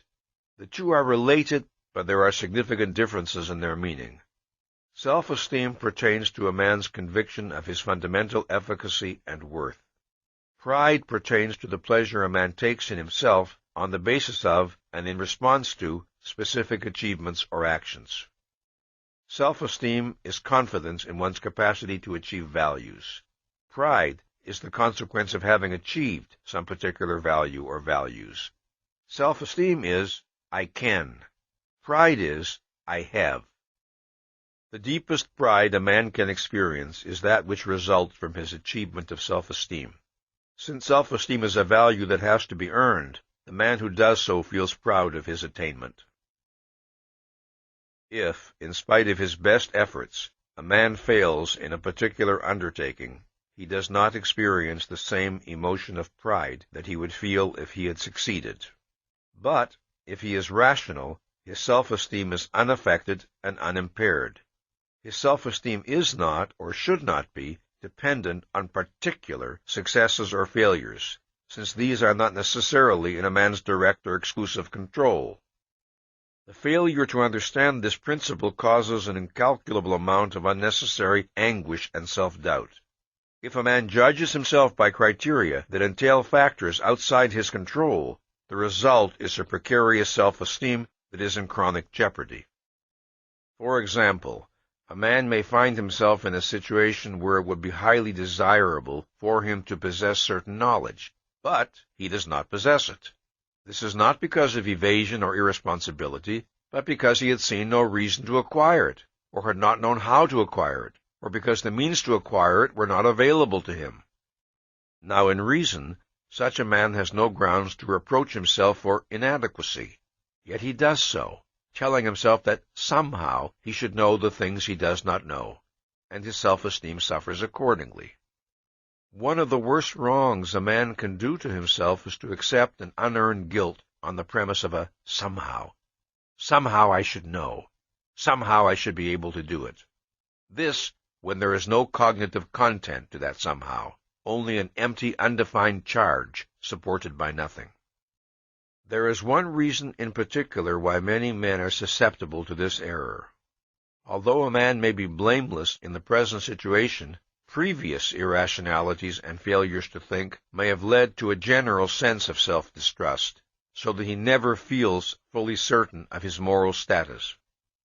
The solution to this problem lies in recognizing this form of uncertainty for what it is, identifying it as a symptom, and striving to be objective and factual in one's self-appraisal. The struggle to achieve a rational policy in dealing with guilt will in itself contribute to the regaining or strengthening of self-esteem. In analyzing the psychology of self-esteem, one of the most important aspects to consider is the relationship of self-esteem to productive work, and more broadly, to the growth and exercise of a man's mental abilities. When I discussed earlier the concept of efficacy, I was speaking of what might be called metaphysical efficacy. This is the kind of efficacy which pertains to a man's basic relationship to reality and reflects the reality-oriented nature of his thinking processes. But there is another sense in which the concept of efficacy may be used. It may refer to a man's effectiveness in specific areas of endeavor, resulting from particular knowledge and skills he has acquired. I shall designate this latter type as particularized efficacy. The kinds of particularized efficacy men acquire, the specific skills they attain, vary according to their interests, values, context, and knowledge. By contrast, metaphysical efficacy is not confined to any particular form of activity. It is applicable to every form of rational endeavor. Self-esteem is not a value which, once achieved, is maintained effortlessly and automatically thereafter. As in the case of every value of a living organism, action is necessary not only to gain it, but also to keep it. Just as the breathing a man does today will not keep him alive tomorrow, so the thinking a man does today will not preserve his self-esteem tomorrow, if he then chooses to evade, to stagnate mentally, to arrest and subvert his rational faculty. Man maintains his metaphysical efficacy by continuing to expand his particularized efficacy throughout his life. That is, by continuing to expand his knowledge, understanding, and ability. Continual intellectual growth is a necessity of self-esteem, as it is a necessity of man's life. When man discovered how to make fire to keep himself warm, his need of thought and effort was not ended. When he discovered how to fashion a bow and arrow, his need of thought and effort was not ended. When he discovered how to build a shelter out of stone, then out of brick, then out of glass and steel, his need of thought and effort was not ended. When he moved his life expectancy from 19 to 30 to 40 to 60 to 70, his need of thought and effort was not ended. So long as he lives, his need of thought and effort is never ended. The desire to grow in knowledge and skills, in understanding and control, is the expression of a man's commitment to the life process and to the state of being human. If and when a man decides that, in effect, he has thought enough, that no further learning is necessary, that he has nowhere to go and nothing to achieve, then he has decided, In fact, whether he recognizes it or not, that he has lived enough. Stagnant passivity and self-esteem are incompatible. The foregoing should not be taken to mean that for the psychologically healthy man, life consists exclusively of problem-solving, productive work, and the pursuit of long-range goals. No. Leisure, recreation, love, and human companionship are vital elements in human existence. But productive work is the process through which a man achieves that sense of control over his life which is the precondition of his being able fully to enjoy the other values possible to him. The man whose life lacks direction or purpose, the man who has no productive aim, necessarily feels helpless and out of control. The man who feels helpless and out of control feels inadequate to and unfit for existence. And the man who feels unfit for existence is incapable of enjoying it. A productive purpose is a psychological need. To live purposefully and productively is a requirement of psychological well-being.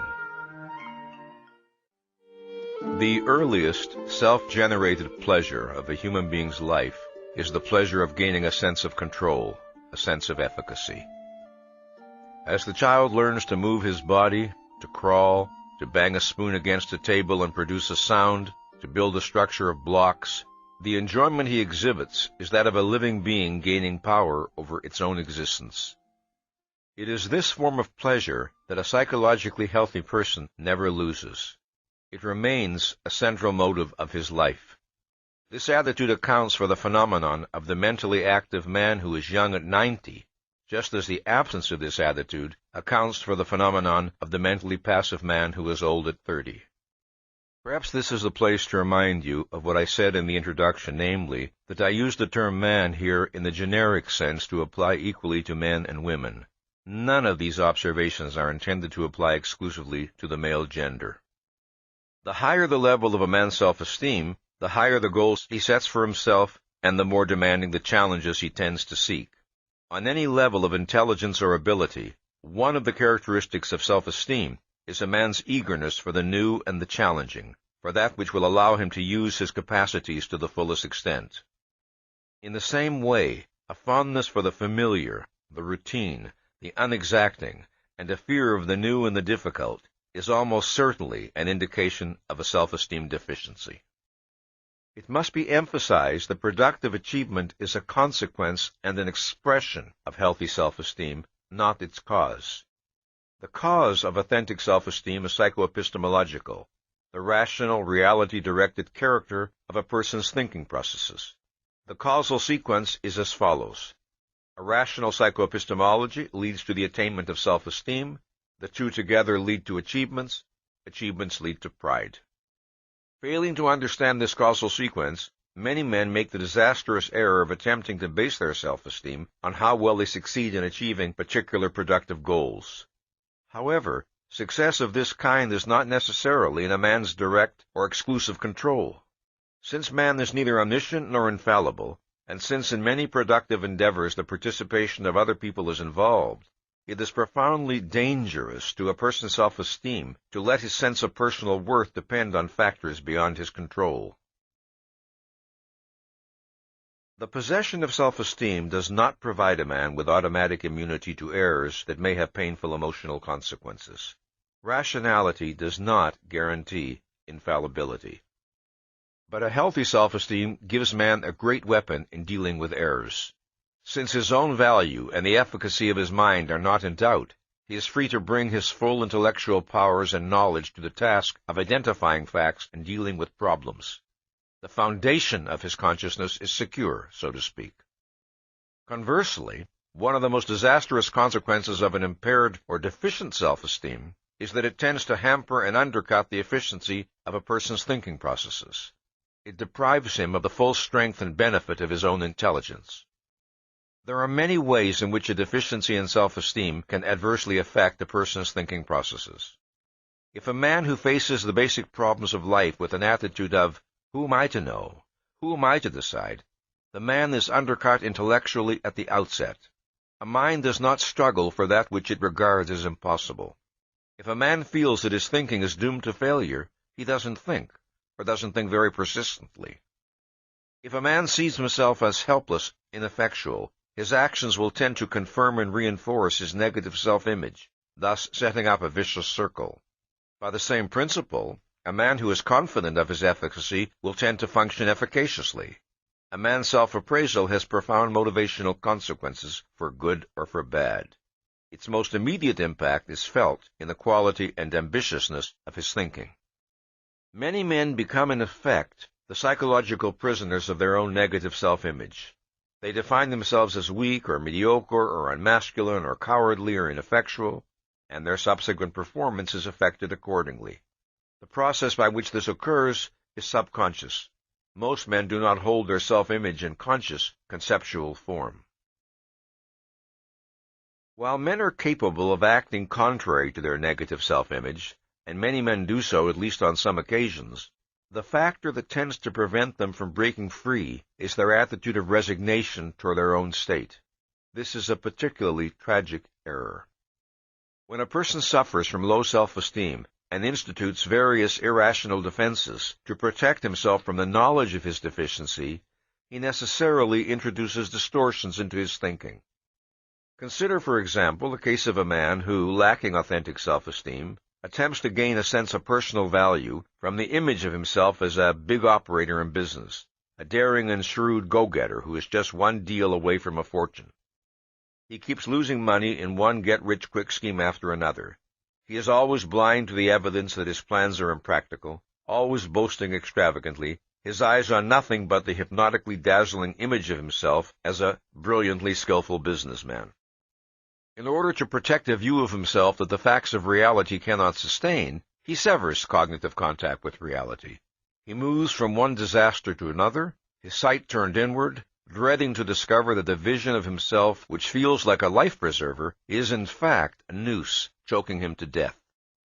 There is no way to preserve the clarity of one's thinking so long as there are considerations in one's mind that take precedence over the facts of reality. Pretense, self-deception, role-playing are so much a part of most men's lives that they have virtually lost, if they ever possessed, the knowledge of what it means to have an unreserved respect for the facts of reality. That is, what it means to take reality seriously. They spend most of their lives in a subjective world of their own neurotic creation, then wonder why they feel anxiety and helplessness in the real world.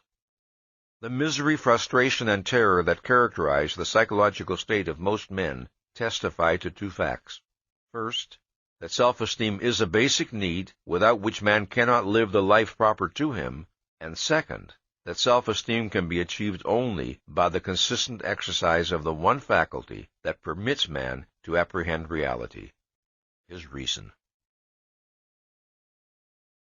Since self-esteem is a fundamental need of man's consciousness, men who fail to achieve self-esteem strive to fake it.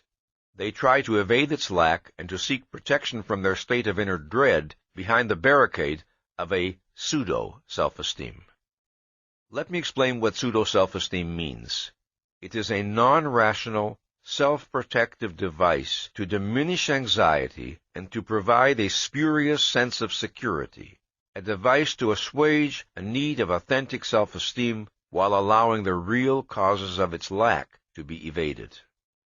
A person's pseudo-self-esteem is maintained by two means, essentially.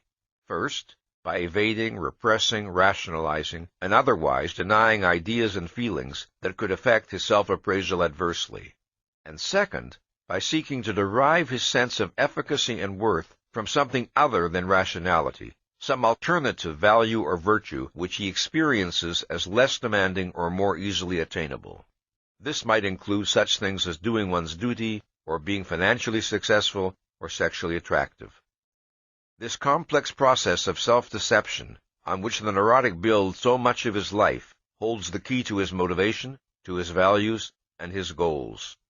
To understand the nature and form of a particular man's pseudo-self-esteem is to understand the mainspring of his actions, to know, in effect, what makes him tick. In the psychology of a man of authentic self-value, there is no clash between his recognition of the facts of reality and the preservation of his self-esteem. This is because he bases his self-esteem on his determination to know and to act in accordance with the facts of reality as he understands them.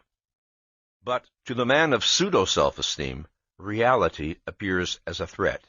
He feels in effect that it's reality or his self-esteem. This is why a man may be perfectly rational and lucid in an area that does not touch on or threaten his pseudo-self-esteem, and be flagrantly irrational, evasive, defensive, and even stupid in an area which is threatening to his self-appraisal. The process of evasion and repression is not sufficient to provide a neurotic with the illusion of self-esteem. That process is only part of the self-deception he perpetrates. The other part consists of the values he chooses as the means of achieving a sense of personal worth. In the process of choosing values, there is a fundamental difference in principle between the motivation of a man of self-esteem and a man of pseudo-self-esteem. An individual who develops healthily derives intense pleasure and pride from the work of his mind and from the achievements which that work makes possible. Feeling confident of his ability to deal with the facts of reality, he will want a challenging, effortful, creative existence. Feeling confident of his own value, he will be drawn to self-esteem in others. What he will desire most in human relationships is the opportunity to feel admiration. He will want to find persons and achievements he can respect that will give him the pleasure which his own character and achievements can offer others. In the sphere both of work and of human relationships, his base and motor is a firm sense of confidence, of efficacy, and as a consequence, a love for existence, for the fact of being alive. The base and motor of the man without self-esteem is not confidence, but fear. Not to live, but to escape his terror of life is his fundamental goal. Not creativeness, but safety is his ruling desire. And what he seeks from others is not the chance to experience admiration, but an escape from moral values, an escape from moral judgment, a promise to be forgiven, to be accepted, to be taken care of, to be comforted and protected in a terrifying universe. A man's self-esteem or pseudo-self-esteem determines his abstract values, not the specific goals he will seek.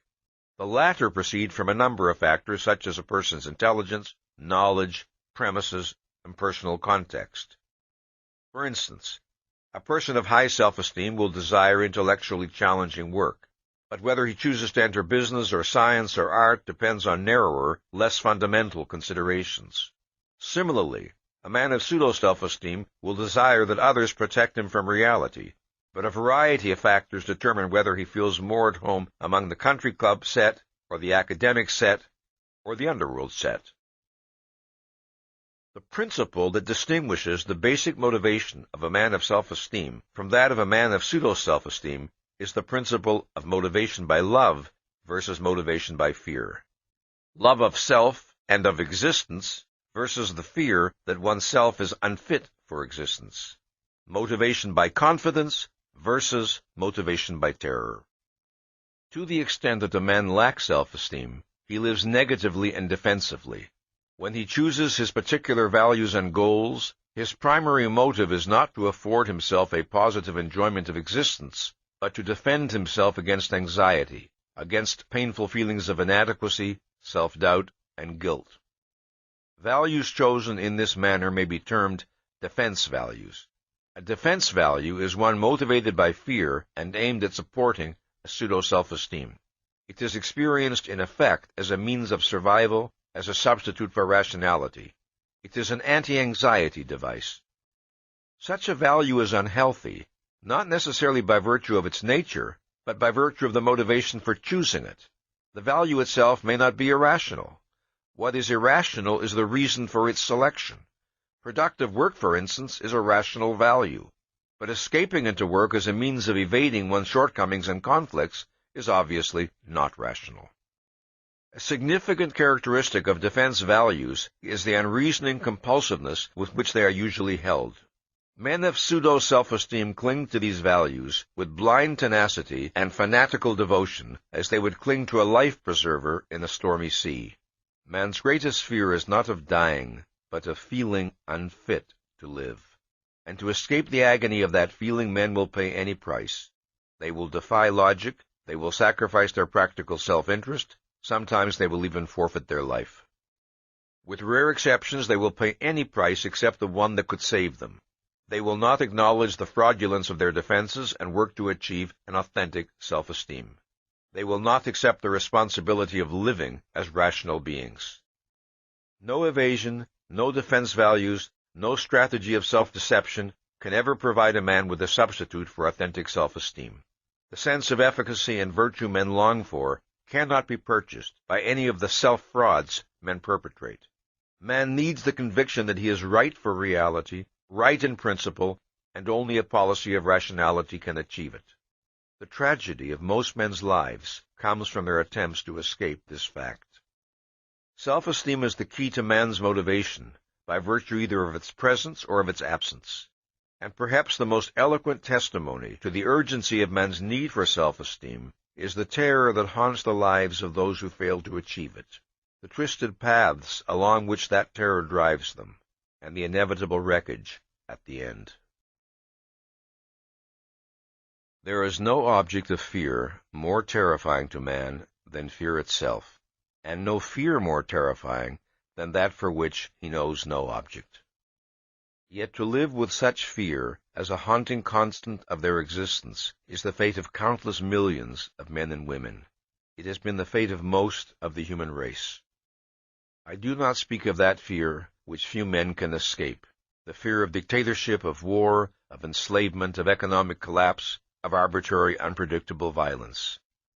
Such fear can be natural and rational, a realistically appropriate response to concrete and tangible dangers.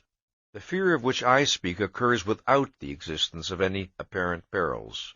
Its unique characteristic is that it appears to be causeless. Its victims know only that it has struck them, but they do not know why. Project the kind of terror a man would feel while hanging by a frayed rope over an abyss. Then omit the rope and the abyss. Conceive of a person victimized by such an emotion, not while suspended precariously in space, but while safely at home in his living room or at his office. This is pathological anxiety in its acute stage. Pathological anxiety is a state of dread experienced in the absence of any actual or impending objectively perceivable threat. Pathological anxiety differs from the ordinary fears of everyday life. Ordinary fear is a proportionate and localized reaction to a concrete, external, and immediate danger, such as fear of standing in the path of an oncoming car. It differs also from normal anxiety. Normal anxiety is a feeling of helplessness and apprehension directed like fear toward a specific source, but the danger is less immediate than in the case of fear, and the emotion is more anticipatory, such as the feeling that might overcome a person confronted with signs of some serious illness. Normal fear and anxiety vanish when the danger is removed. They are not, in effect, a personality attribute of their possessor, but pathological anxiety is. Pathological anxiety does not always appear in an intense or violent form.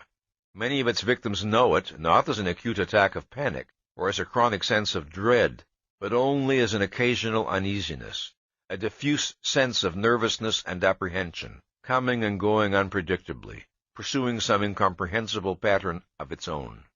It can exist on a continuum from faint discomfort to an experience of such agony that many who have known it have sworn they would sooner die than undergo it a second time.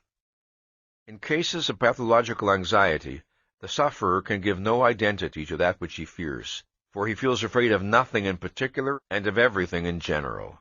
If he tries to offer some rationalized explanation for his feeling, if he grasps at some sign in the external world to prove he is in danger, his explanations are transparently illogical.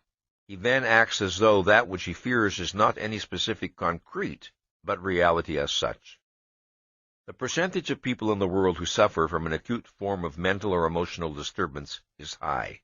Yet such persons constitute only a very small percentage of the total number of men and women who suffer from pathological anxiety throughout most of their lives, but whose disorder never reaches an alarming degree. These individuals would, in most cases, be regarded by those around them as quite normal. They would not themselves think of questioning their psychological health merely because they are prey to fits of inexplicable, objectless apprehension.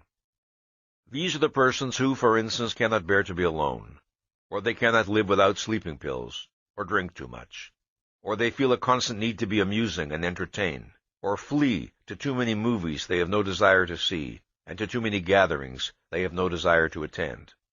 Or these persons are obsessively concerned with what others think of them, or they long to be emotional dependents or to be depended upon, or they succumb to periodic spells of unaccountable depression, or they run from one meaningless sexual affair to another, or they seek membership in a kind of collective movements that dissolve personal identity and obviate personal responsibility. A vast, anonymous assemblage of men and women who have accepted fear as a built-in, not to be wondered about fixture of their soul, dreading even to identify that what they feel is fear, or to inquire into the nature of that which they seek to escape. What is the nature and cause of pathological anxiety? To answer this question, one should begin by noting the metaphysical character of this anxiety. The fear seems to be directed at the universe at large, at existence as such, as though implying that to be is to be in mortal danger. The anxious person feels a profound sense of helplessness, of impotence. He feels a sense of shapeless but impending disaster, and often he feels a unique, nameless sense of guilt. And the guilt, too, has a metaphysical quality.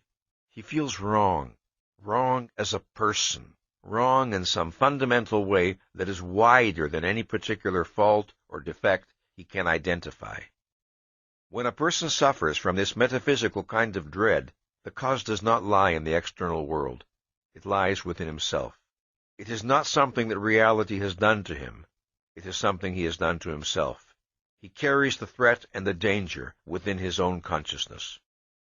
Pathological anxiety is nature's alarm signal, warning a man that he is in an improper psychological condition, that his relationship to reality is wrong. It is his mind's cry of inefficacy and loss of control. It is a crisis of self-esteem. Whenever a man feels fear, any kind of fear, his response reflects an estimate of some danger to him, some threat to his values. The value being threatened, in the case of pathological anxiety, is the sufferer's ego. A person's ego is his mind, his faculty of awareness, his ability to think.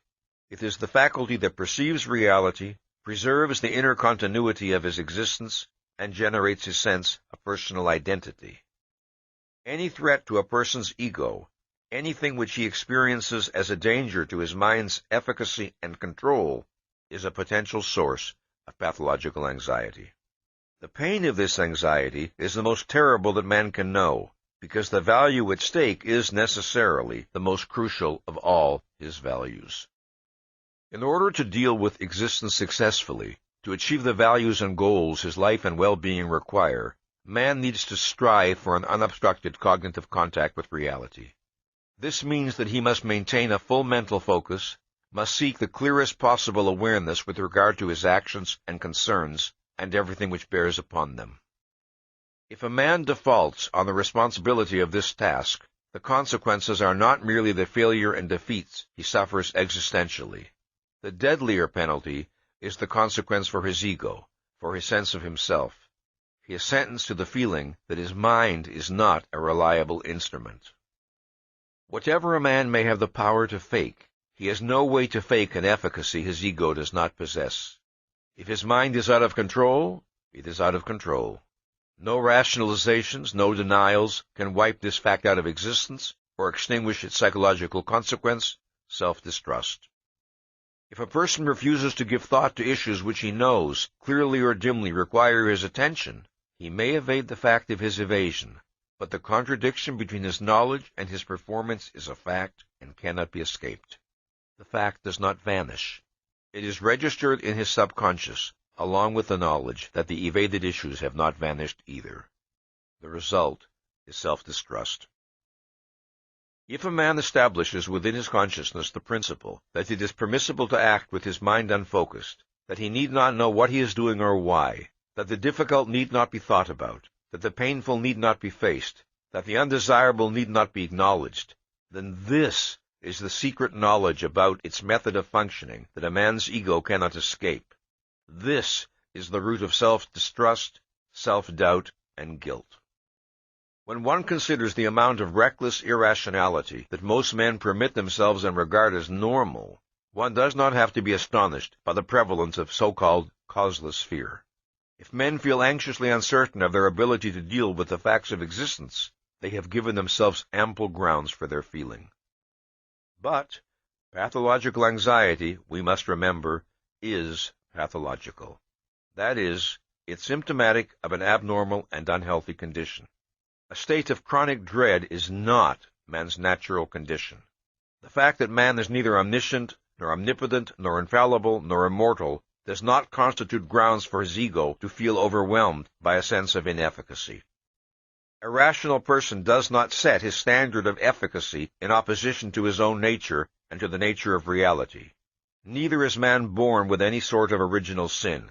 If a man feels guilty, it is not because he is guilty by nature. Sin is not original, it is originated.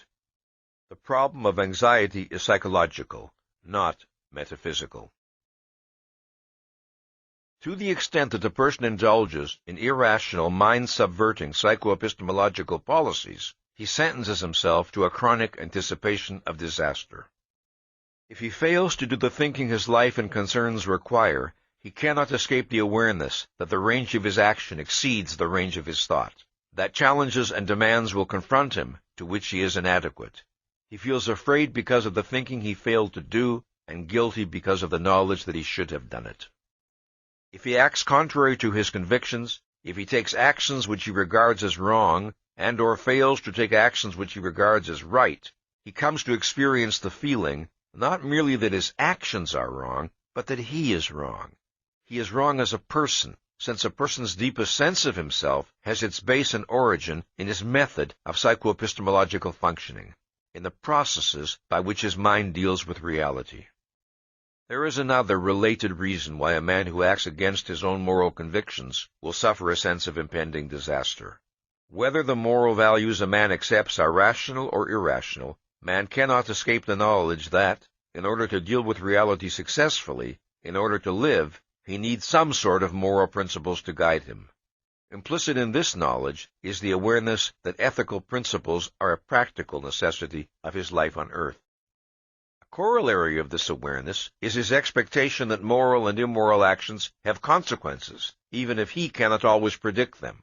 If he takes actions which he regards as good, he expects to benefit. If he takes actions which he regards as bad, he expects to suffer, although this expectation is often evaded and repressed. Thus, what he is left with, if he betrays his own standards, is the sense of some unknown danger, some unknown retribution, waiting for him ahead. Let us consider an example. A man who has been married for 10 years falls in love with another woman. For a long time, he has resisted identifying his marital dissatisfaction, as well as his feeling for the other woman. But gradually, the repression breaks down, and he finds himself daydreaming about the other woman more and more. He does not think the issue out consciously, he merely lets himself and the problem drift, in the hope that somehow a solution will come to him. One night, accidental circumstances bring him and the other woman together, and he begins an affair with her. He did not intend to begin an affair. His emotions made the decision for him. He feels guilty, and represses the guilt, and continues to drift, evading the other woman's questions about their future. He's still waiting for the solution to come from somewhere. His wife decides to take a trip to visit her parents. As he stands at the airport watching her plane depart, the thought comes to him that if the plane crashed, he would be free and would have no further problems. But the wish is savagely thrust from his mind, along with a sudden burst of hostility toward his wife, which he would never have admitted himself capable of experiencing. Driving home, he suddenly finds that he has difficulty distinguishing the colors of the signal lights. Everything in his field of vision seems to be swimming, and terrible pains appear to be coming from his heart. He feels that he is going to die of a heart attack, but what he is suffering from is a self-esteem attack. The collision is between I must not wish for my wife's death and I did, and do, and will wish for my wife's death. The clash is between a value imperative, engaging his sense of personal worth, his self-esteem or pretense at it, and an emotion, a desire, which contradicts that imperative. Thus, he experiences a crisis of self-esteem. In every instance of pathological anxiety, there is a conflict between some value imperative that is tied in a crucial and profound way to the person's self-appraisal and some failure or inadequacy or action or emotion or desire that the person regards as a breach of that imperative. And it is a breach that the person believes expresses or reflects a basic and unalterable fact of his nature. One of the worst consequences of pathological anxiety is its destructive impact on the objectivity and clarity of a person's thinking. When a person doubts the efficacy of his mind, his tendency is to surrender to the guidance of his emotions, since they appear to possess a certainty and authority that his intellect lacks. His emotions are not a substitute for rational cognition at any time, but they are never a less reliable guide than in the midst of an anxiety state. Because the experience of anxiety is so intrinsically painful, neurotics adopt a vast variety of devices and techniques in order to defend themselves against it. Evasion, repression, and rationalization underlie most, if not all, of such defenses. The neurotic can blank out the reality of his objectionable actions. He can repress his unresolved conflicts. He can disown his guilt feelings. He can deny or rationalize his fear. He can seek to distract himself by the frenzied pursuit of various activities. He can avoid the challenge of the unfamiliar. He can elaborate a fantasized self-image to protect him from a self-evaluation he dreads to acknowledge. Often, the repression of the anxiety problem and of the conflicts underlying it results in the formation of other neurotic symptoms. One of these symptoms is particularly worthy of attention in the present context: neurotic depression. Depression, like anxiety, can be normal or pathological. Anxiety is a response to the threatened destruction or loss of a value. Depression is a response to the accomplished destruction or loss of a value. Anxiety is anticipatory and is directed to the future. Depression is directed to the past. Depression is regarded as pathological when it is unrelated to any objective loss, or when its intensity and duration are grossly disproportionate to the loss. Neurotic depression is characterized by despair, passivity, a feeling that action and effort are futile, that nothing is worth doing, and by feelings of self-rejection and self-condemnation. Now, in what manner can depression relate to anxiety? A person is made anxious because of urgent demands, claims, or self-expectations which he feels unable to satisfy. For example, the imperative that he possess certain knowledge and be able to cope with certain responsibilities. He is caught in a conflict. Suppose that he attempts to minimize his anxiety by repressing both the conflict and the related guilt. In its place, on the conscious level of his awareness, he experiences a sense of passivity, futility, and general worthlessness. If one listens closely to his declarations that he is hopeless, that life is hopeless, that he is no good, one can discern another message to be read in his words, and that message is, "Expect nothing of me, demand nothing of me." Since he is incurably worthless, he is outside the realm of moral expectations. In this manner he resolves the conflict that threatens him with anxiety. In other words, he seeks to anticipate the worst and make it a fait accompli without coming to grips with his actual problem. Under the guise of renouncing his self-esteem, he is still secretly trying to protect it by neurotic means. This is one of the ways in which depression can be a subconsciously elected alternative to anxiety. Here is another, more indirect pattern. Suppose that a man, rightly or wrongly, accepts certain moral standards as essential criteria of his personal worth, and yet in some crucial respect feels unable to comply with them. Or suppose he desires something desperately which he regards as immoral and therefore impossible to assert or pursue. The conflict, let us say, is repressed. Since it is repressed, it cannot be resolved. He can neither recheck his standards and discover whether he has made an error, nor can he form any rational policy in regard to the failure or action or desire that is in conflict with his self-expectations. He is left with the oppressive enervating sense of some nameless, unalterable burden which he is sentenced to carry and live with to the end of his days. He has lost or minimized his anxiety. He may be comparatively free of conscious guilt, but what he experiences instead is despair, an exhausting despair that paralyzes the will to act. He has relinquished the possibility of achieving self-esteem or happiness. To regain his mental health, the depressed person must be willing to experience anxiety. He must be willing to relinquish the comfort of despair and to confront his anxiety-provoking conflicts in order to resolve them and move forward. Anxiety is still a sign of life, of conflict and struggle, and therefore of possible victory. But depression is resignation to defeat. Anxiety and guilt are painful and disruptive of clear objective thinking. But just as physical pain has a crucial survival value, warning a person that his body is in danger, so anxiety and guilt have the same survival value and perform the same function for man's mind and person.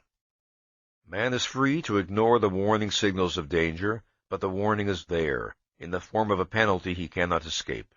And thus, paradoxically, pathological anxiety is at once man's protector and his nemesis. If a man defaults on the responsibility of reason, then his self-betrayed ego becomes its own avenger. A man need not have solved his every psychological problem before he can be free of anxiety and guilt, but it is necessary that he correct the base of his problems, the policy of permitting some other considerations to take precedence over his perception of the facts of reality. The determination to face his problems, to look at reality, is the essential first step in the process by which a man sets himself free of fear and guilt.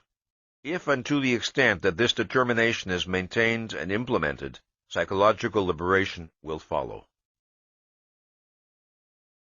Entailed by the process of achieving self-esteem is a corollary process, that of forming a strong positive sense of personal identity, the sense of being a clearly defined psychological entity. A person's I, his ego, his deepest sense of self, is his faculty of awareness, his capacity to think. Across his lifetime, a person's knowledge grows, his convictions may change, his emotions come and go. But that which knows, judges, and feels, that is the changeless constant within him. To choose to think, to identify the facts of reality, to assume the responsibility of judging what is true or false, right or wrong, is man's basic form of self-assertiveness. It is his acceptance of his own nature as a rational being, his acceptance of the responsibility of intellectual independence, his commitment to the efficacy of his own mind. The hallmark of healthy self-assertiveness in a child is his visible delight in the action of his mind, his desire for the new, the unexplored, the challenging, his refusal to accept on faith the platitudes of his elders. Add to that his insistent use of the word why, his boredom with routine, his hunger for that which will necessitate the fullest exercise of his powers, and thus allow him to achieve and experience the growing pride of self-esteem. Above all, as he grows and develops, such a child is the originator of his own goals. He does not look to others to tell him what will give him enjoyment. He does not expect and does not wish to be told what to do with his time, what to admire, what to pursue, and, years later, what career to select. He is a self-generator, and he welcomes, he is not frightened by, this responsibility. It is this policy, this attitude toward life and toward oneself, that results in the formation of a strong, positive sense of personal identity.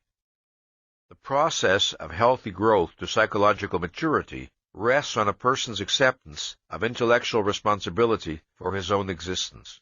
As a human being grows to adulthood, reality confronts him with increasingly more complex challenges at each succeeding stage of his development. The range of thought, knowledge, judgment, and decision-making required of him at the age of 12 is greater than that required at the age of 5. The range required at 20 is greater than that required at 12. At each stage, the responsibility demanded of him involves both cognition and evaluation. He has to acquire a knowledge of facts, and he has to pass value judgments and choose goals. The acceptance of full responsibility for this task is not automatic. The decision to function as an intellectually independent, self-responsible entity is not wired into his brain by nature. It is a challenge to which he responds positively or negatively by choice. Without ever confronting the issue in fully identified terms, the overwhelming majority of men begin retreating very early in life from the challenges of proper conceptual growth, and they die never having actualized more than a small fraction of their potential intelligence. The self-esteem deficiency expressed in the feeling of, "Who am I to know? Who am I to judge? Who am I to decide?" is the consequence of too many retreats from the responsibility of thought and judgment in situations where the person did not have to retreat, where an effort could and should have been made, but was not. Often this policy of self-abdication is wittingly or unwittingly encouraged by parents and other elders who act in such a way as to penalize intellectual independence and initiative on the part of the child. Or the parents and other elders create an impression of such bewildering irrationality that the child simply gives up the effort to understand. By the same token, adults make a positive contribution to the child's proper development to the extent that they encourage and reward independence and self-responsibility. They also act in a consistent, predictable, intelligible manner which supports or implants in the child the conviction that he is living in a knowable world. The fear of relying on the judgment of one's own mind is felt most acutely in the realm of values, because of the direct consequences of one's judgments for one's life and well-being. The evaluative errors that men make affect them personally far more often and far more devastatingly than do most of their cognitive errors. To assume responsibility for choosing the values that guide one's life, the principles by which to act, the goals in which to seek happiness, to make such judgments alone, relying solely upon one's own reason and understanding, is to practice the ultimate form of intellectual independence, the one most dreaded by the overwhelming majority of men. Still another reason why the fear of independence is most intense in the sphere of value judgments is the fact that independence in this area is most likely to bring a person into conflict with other people. Cognitive differences do not necessarily generate personal animosity among people. Value differences commonly do. Therefore, independence in the sphere of value judgments is more demanding psychologically. Since a social form of existence is proper to man, since he has many benefits to derive from living among and dealing with his fellow men, it should be recognized that the desire to have a harmonious relationship with his fellow men is a reasonable one.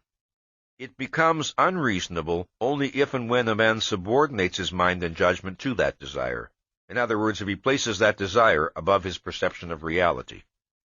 For some persons who dread intellectual self-reliance, there is still another motive involved.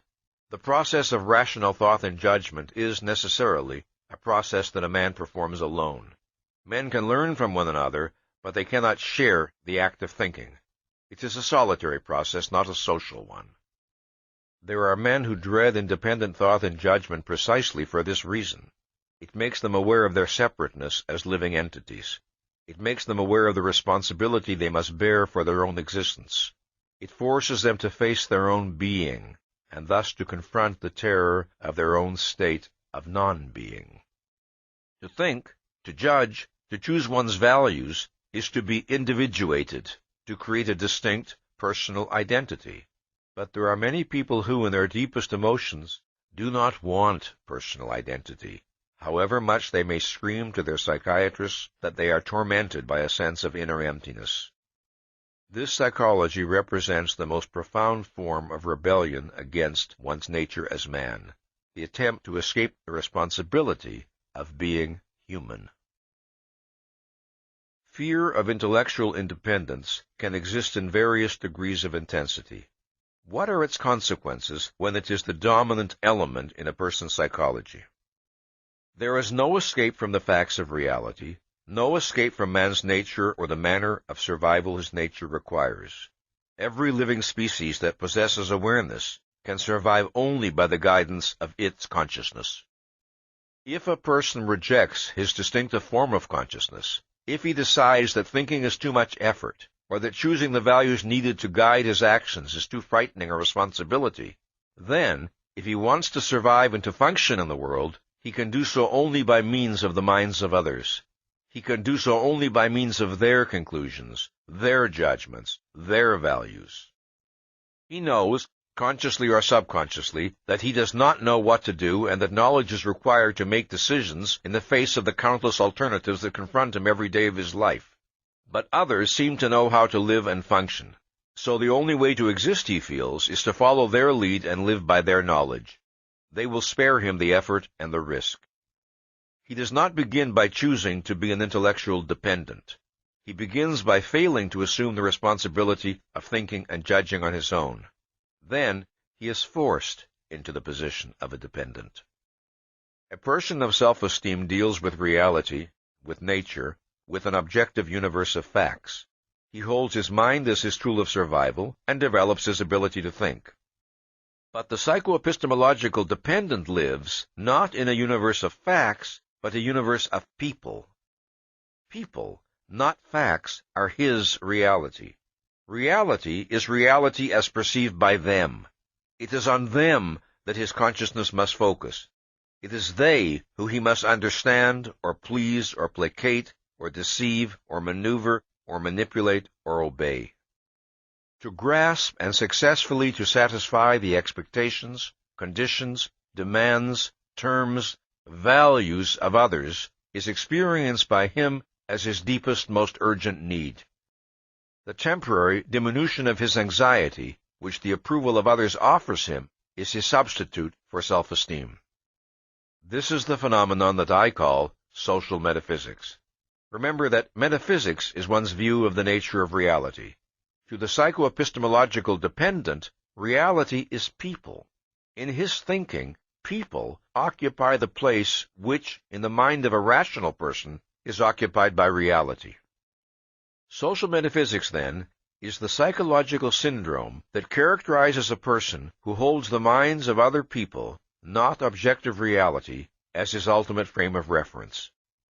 Since the social metaphysician's pseudo-self-esteem rests on his ability to deal with the world as perceived by others, his fear of disapproval or condemnation is the fear of being pronounced inadequate to reality, unfit for existence, devoid of personal worth. In order to belong with others, the social metaphysician is willing to belong to them. Since, however, he is seeking a manner of survival improper to man by nature, he condemns himself to chronic insecurity and to a fear of other men that is profoundly humiliating. The nature of his humiliation and fear, however, are seldom identified by him, because he would find it too degrading. Most often he seeks to protect his pseudo-self-esteem by evading the humiliation and rationalizing the fear. Such men, prompted by a fear they dare not acknowledge and so cannot overcome, invent non-existent dangers or grossly exaggerate minor ones, betray their own minds, sell out whatever authentic rationality they possess, and they acquire a vested interest in believing that men are unavoidably evil, that human existence is evil, that the good has no chance on earth. Consider the case of a successful playwright who selects some important theme as the subject of a play, a theme deserving a serious, dramatic presentation, and then realizes that his viewpoint will antagonize a great many people. He decides, therefore, to write the play as a comedy, making good-natured fun of the things he regards as evil, counting on his humor to prevent anyone from taking his view seriously and being offended or antagonized. He does not tell himself that he dreads to be regarded as unfashionable. Instead, he tells himself that serious plays dealing with controversial ideas are non-commercial. But he cannot entirely elude the knowledge that he has sold out the motive that prompted his desire to write the play in the first place.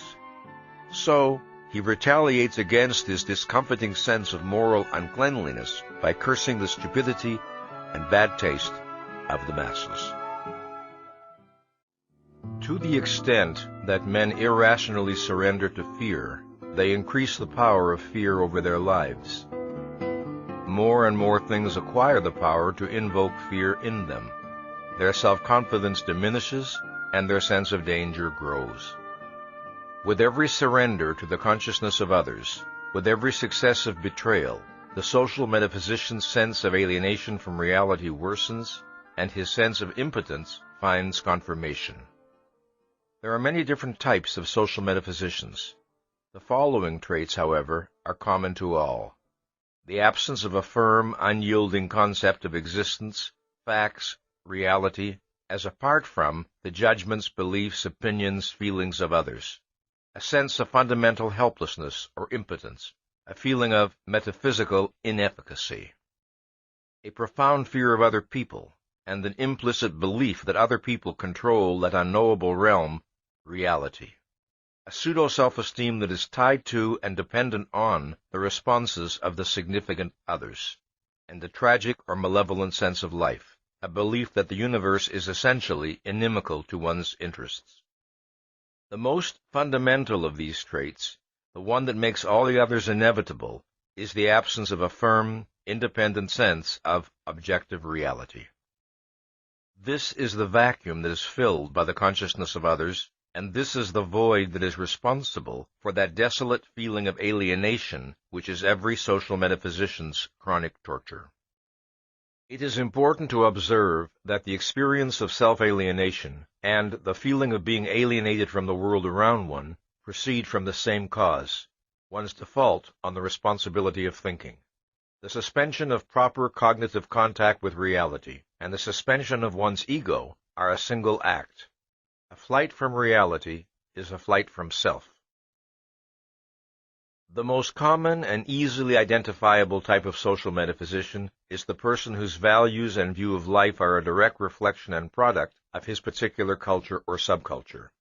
This is the person who is sometimes described as a conformist. I shall designate this type as the conventional social metaphysician. This is the person who accepts the world and its prevailing values ready-made. His is not to reason why. What is true? What others say is true. What is right? What others believe is right. How should one live? As others live. Why does one work for a living? Because one is supposed to. Why does one get married? Because one is supposed to. Why does one have children? Because one is supposed to. Why does one go to church? Oh, please don't start discussing religion. You might offend someone. This is the person for whom reality is the world as interpreted by the significant others of his social environment. This is the person whose sense of identity and personal worth is a function of his ability to satisfy the values, terms, and expectations of others as he imagines them. This is the type of man without whom no dictatorship could establish itself or remain in existence. He is the man who, in response to advanced signs of danger, closes his eyes. This, lest he be compelled to pass independent value judgments and to recognize that his world is not safe, that action and protest are demanded of him, that the policies and goals of his leaders are evil, and that the significant others are wrong. In the midst of atrocities, he tells himself that the authorities must have their reasons, in order to escape the terror of knowing to whom and to what he has surrendered his existence. It is this same man who, usually when it is too late, will sometimes rebel in hysterical indignation when the atrocities have come too close and cannot be evaded any longer. And this same man may die senselessly in ineffectual protest, screaming at the malevolent omnipotence of the enemy and wondering who or what had made the enemy's power possible. The conventional type is the most blatant and uncomplicated species of social metaphysician. He represents the paradigm case, so to speak, the basic pattern that serves as a reference point with regard to which other species of social metaphysicians may be understood. Another type of social metaphysician is the power seeker. In this type, fear of others is especially pronounced. He finds his fear intolerable, and his reaction is an overriding emotion of hatred. The hatred is aimed at those who invoke his fear. Resentment and hostility are his dominant emotional traits. The power-seeking social metaphysician feels too unsure of his ability to gain the love and approval he desires. His sense of inferiority is overwhelming, and the humiliation of his dependence infuriates him. He longs for an escape from the uncertainty of free market social metaphysical competition, where he must win men's voluntary esteem. He wants to deceive, to manipulate, to coerce the minds of others, to leave them no choice in the matter.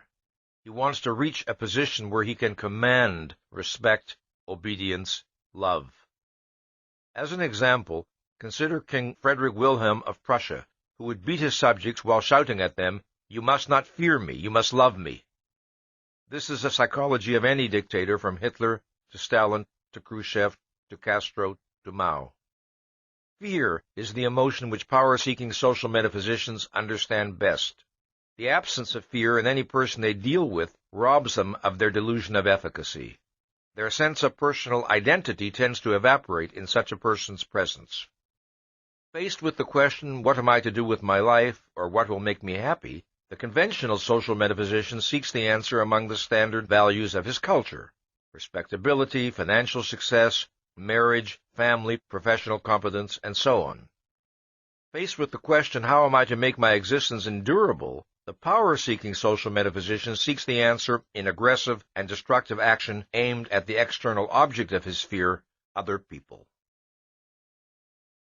Consider next the psychology of what I call the spiritual social metaphysician. This type does not seek to please and placate people in the manner of a conventional social metaphysician, or to gain power over them like a power seeker. This type often does virtually nothing at all. His chief virtue, he proclaims or implies, is that he is too good for this world. He must not be expected to conform to conventional standards. He must not be expected to achieve anything tangible. His friends and acquaintances must love and respect him, not for anything he does, but for what he is. The spiritual social metaphysician's claim to esteem rests on his alleged possession of a superior kind of soul, a soul that is not his mind, not his thoughts, not his values, not anything specifiable, but an ineffable composite of undefinable longings, incommunicable insights, and impenetrable mystery. If and when he fails to receive the acceptance and esteem he craves, he explains to himself that people are not fine enough to appreciate the real him. He may even prefer to be alone, to avoid people. The better to dream undisturbed about how he would be admired and loved if only people knew what he was really like deep inside. It should be added that there are moments when the thought of people knowing what he is really like fills him with terror. An overactive fantasy life is often characteristic of this type. He sees himself as a religious saint, or an inspired statesman, or a renowned poet, or a sexually irresistible Don Juan. The extreme case of this mentality is a subtype which may be designated as the religious fanatic social metaphysician. This type of person can dissociate himself from the human race altogether, with God as his significant other, as the object of his social metaphysical attachment. Having despaired of impressing his fellow men, it is God whom he seeks to impress. Since God cannot frown at him, or snub him socially, or inquire as to why he doesn't get a job, the religious fanatic type is free to imagine that God is smiling down at him, blessing and protecting him, responding to the true nobility of his soul, which everyone on earth is too superficial or corrupt to do. Then there is the independent social metaphysician. This is the counterfeit individualist, the man who rebels against the status quo for the sake of being rebellious, the man whose pseudo-self-esteem is tied to the picture of himself as a defiant nonconformist. This is the rebel who fulfills his concept of profundity and self-expression by proclaiming that everything stinks. This is the nihilist, this is the hippie, this is the quote-unquote individualist who proves it by scorning money, marriage, jobs, baths, and haircuts. Overwhelmed by feelings of inadequacy in relation to the conventional standards of his culture, this type of person retaliates with the formula, whatever is wrong. Overwhelmed by the belief that no one can possibly like or accept him, he goes out of his way to insult people, lest they imagine that he desires their approval. Overwhelmed with humiliation at feeling himself an outcast, he struggles to conquer his sense of non-identity by maintaining that to be an outcast is proof of one's superiority. While he may profess devotion to some particular idea or goal, his primary motivation is negative rather than positive. He is against rather than for. He does not originate or struggle for positive values of his own, he merely rebels against the values and standards of others. This, as if the absence of passive conformity, rather than the presence of independent rational judgment, were the hallmark of self-reliance and spiritual sovereignty. It is by means of this delusion that he seeks to escape the fact of his inner emptiness. There is, finally, a type of social metaphysician that differs in important respects from all the foregoing varieties I have described. I call this type the ambivalent social metaphysician. This is the person who has still preserved a significant degree of intellectual sovereignty. The ambivalent type seldom dares to question the fundamental values of his social environment, but he is often indifferent to these values, paying them only perfunctory respect. In the areas of life to which these values pertain, he does not assert counter-values of his own. He merely withdraws, surrendering those aspects of reality to others. He tends to restrict his activity and concern to the sphere of his work, where his self-reliance and sovereignty are greatest. His superiority to other social metaphysicians is evidenced not only by his greater independence, but also by his desire to earn the esteem he longs for, by his relative inability to find real pleasure in an admiration not based on standards he can respect, and by his tortured disgust at his own fear of the disapproval of others.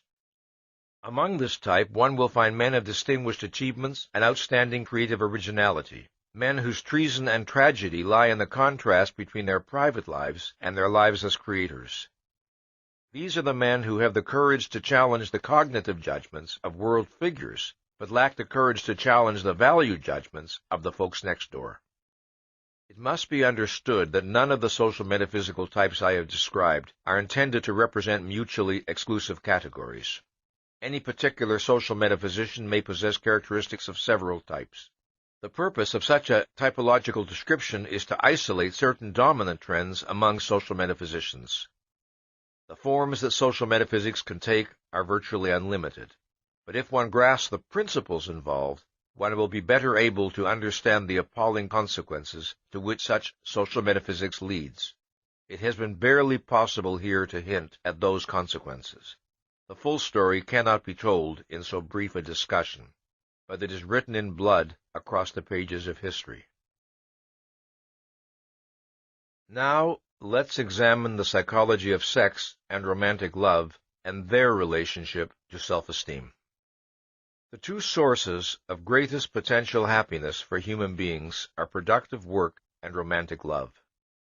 Through the productive use of his mind, man gains control over his existence and experiences the pleasure and pride of efficacy. Through romantic love, man gains the ultimate emotional reward of his efficacy and worth, not merely as a producer, but as a person, the reward and celebration of himself and of what he has made of himself, that is, of the kind of character and soul he has created. The experience of romantic love answers a profound psychological need in people, but the nature of that need cannot be understood apart from an understanding of a wider need. That is, man's need of human companionship, of human beings he can respect, admire, and value, and with whom he can interact intellectually and emotionally. Everyone is aware of the desire for companionship, for someone to talk to be with, to feel understood by, to share important experiences with, the desire for emotional closeness with another human being. What is the nature of the psychological need that generates this desire? I shall begin by giving an account of two events that were crucial in leading me to the answer, because I believe this will help you to understand the issues involved. One afternoon, while sitting alone in my living room, I found myself contemplating with pleasure a large philodendron plant standing against a wall. It suddenly occurred to me to ask, what is the nature of this pleasure? What is its cause? Essential to my enjoyment was the knowledge that the plant was healthily and glowingly alive. There was the feeling of a bond, almost a kind of kinship, between the plant and me. In the midst of inanimate objects, we were united in the fact of possessing life. Suppose, I thought, one were on a dead planet where one had every material provision to ensure survival, but where nothing was alive. Then suppose one came upon a living plant. surely one would greet the sight with eagerness and pleasure. Why? Because, I realized, all life by its very nature entails a struggle, and struggle entails the possibility of defeat. Man finds pleasure in seeing concrete instances of successful life, as confirmation of his knowledge that successful life is possible. It is, in effect, a metaphysical experience. If such is the value that a plant can offer to man, I wondered, then cannot the sight of another human being offer man a much more intense form of that experience? The next crucial step in my thinking occurred on an afternoon when I sat on the floor playing with my dog, a wire-haired fox terrier named Mutnik. We were boxing with each other in mock ferociousness. What I found delightful and fascinating was the extent to which Mutnik appeared to grasp the playfulness of my intention. She was snarling and snapping and striking back, while being unfailingly gentle in a manner that projected total, fearless trust. The event was not unusual. It is one with which most dog owners are familiar. But a question suddenly occurred to me. Why am I having such an enjoyable time? What is the nature and source of my pleasure? Part of my response, I recognize, was simply the pleasure of watching the healthy self-assertiveness of a living entity. But the essential factor causing my response pertained to the interaction between the dog and myself, the sense of interacting and communicating with a living consciousness. Suppose I were to view Mutnik as an automaton without consciousness or awareness, and to view her actions and responses as entirely mechanical. Then my enjoyment would vanish. The factor of consciousness was of primary importance. Then I thought, suppose I were left on an uninhabited island. Would not the presence of Mutnik be an enormous value to me? Obviously it would. Because she could make a practical contribution to my physical survival? Obviously not. Then what value did she have to offer? Companionship. A conscious entity with whom to interact and communicate as I was doing now. But why is that a value? The answer to this question, I realize, would explain much more than the attachment to a pet. Involved in this issue is the psychological principle that underlies man's desire for human companionship. It is the principle that would explain why a conscious entity seeks out and values other conscious entities, why consciousness is of value to consciousness. When I identified the answer, I called it the Mutnik principle, because of the circumstances under which it was discovered. Now let us consider the nature of this principle. My feeling of pleasure in playing with Mutnik contained a particular kind of self-awareness. The self-awareness came from the nature of the feedback Mutnik was providing. From the moment I began to playfully box, she responded in an equally playful manner. She conveyed no sign of feeling threatened. She projected an attitude of trust and pleasurable excitement. The effect of Mutnik's behavior was to make me feel seen, to make me feel psychologically visible. Mutnik was responding to me not as to a mechanical object, but as to a person. What is significant is that Mutnik was responding to me as a person in a way that I regarded as objectively appropriate. Had she responded with fear and an attitude of cowering, I would have experienced myself as being misperceived by her and would not have felt pleasure. Now, why does man find pleasure in the experience of self-awareness and psychological visibility that the appropriate feedback from another consciousness can evoke? Consider the fact that normally man experiences himself as a process, in that consciousness itself is a process, and the contents of man's mind are a shifting flow of perceptions, thoughts, and emotions. His own mind is not an unmoving entity which man can contemplate objectively, as he contemplates objects in the external world. He has, of course, a sense of himself, of his own identity, but it is experienced more as a feeling than a thought. A feeling which is very diffuse, which is interwoven with all his other feelings, and which is very hard, if not impossible, to isolate and consider by itself. His self-concept is not a single concept, actually, but a cluster of images and abstract perspectives on his various real or imagined traits and characteristics, the sum total of which can never be held in focal awareness at any one time. That sum is experienced, but it is not perceived as such. When a man stands before a mirror, he is able to perceive his own face as an object in reality, and he finds pleasure in doing so, in contemplating the physical entity who is himself. There is a value in being able to look and think, "That's me."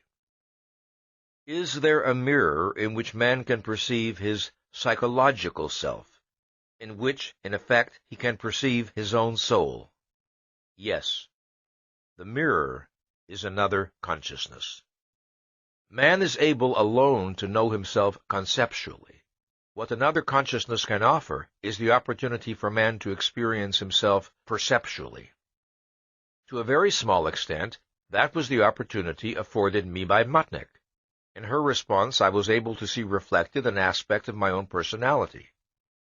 But a human being can experience this self-awareness to a full and proper extent only in a relationship with a consciousness like his own, that is, another human being.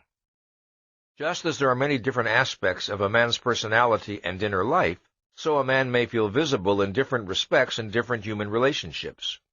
He may experience a greater or lesser degree of visibility over a wider or narrower range of his total personality, depending on the nature of the person with whom he is dealing and on the nature of their interaction.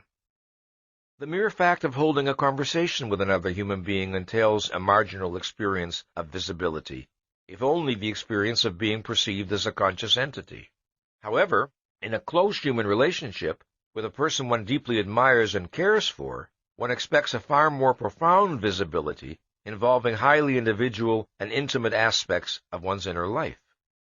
A friend, said Aristotle, is another self. It was an apt formulation. A friend reacts to a man as the man would react to himself in the person of another. Thus, the man perceives himself through his friend's reaction. He perceives his own person through its consequences, in the consciousness and behavior of the perceiver. This, then, is the root of man's desire for companionship and love. It is the desire to perceive himself as an entity in reality through the reactions and responses of other human beings. In any given relationship, the extent to which a man achieves this experience depends crucially on two factors. First, the extent of the mutuality of mind and values that exists between himself and the other person. Second, the extent to which his self-image corresponds to the actual facts of his psychology, that is, the extent to which he knows himself and judges himself correctly. The desire for visibility is usually experienced by men as the desire to be understood by other human beings. If a man is happy and proud of some achievement, he wants to feel that those who are close to him understand his achievement and its personal meaning to him, understand and attach importance to the reasons behind his emotions. Or, if a man is given a book by a friend and told that this is the kind of book he will enjoy, the man feels pleasure and gratification if his friend's judgment proves correct, because he feels visible, he feels understood. Or if a man suffers over some personal loss, it is of value to him to know that his plight is understood by those close to him, and that his emotional state has reality to them. It is not blind acceptance. This must be emphasized. It is not blind acceptance that a normal person desires, nor unconditional, quote-unquote, love, but rather understanding. The great majority of contemporary psychologists regard man in effect as a social metaphysician by nature, who needs the approval of others in order to approve of himself. But it would be a gross error to confuse the motives of the social metaphysician, which are pathological, with a healthy person's desire for visibility. A psychologically healthy person does not depend on others primarily for his self-esteem. He expects others to perceive his value, not to create it. Unlike the social metaphysician, he does not desire approval indiscriminately or for its own sake. The admiration of others is of value and importance to him only if he respects the standards by which others judge him, and only if the admiration is directed at qualities which he himself regards as admirable. If other men give authentic evidence of understanding and appreciating him, they rise in his estimation. His estimate of himself does not change. He desires the experience of living in a rational and just social environment, where the responses he elicits from other men are logically related to his own virtues and achievements. He knows the truth about his own character and actions conceptually. He wants to experience it perceptually, through and by means of its consequences in persons who share his values. As for social metaphysicians, it is not visibility they seek from others, but identity. The desire for visibility does not mean that a psychologically healthy person's basic preoccupation in any human encounter is with the question of whether or not he is properly appreciated. When a person of self-esteem meets a person for the first time, his primary concern is not, what does he think of me, but rather, what do I think of him? His primary concern necessarily is with his own judgment and evaluation of the facts that confront him. Entailed by man's desire to see his values objectified in reality is the desire to see his own values embodied in the persons of others, to see human beings who face life as he faces it. That sight offers man a reaffirmation of his own view of existence.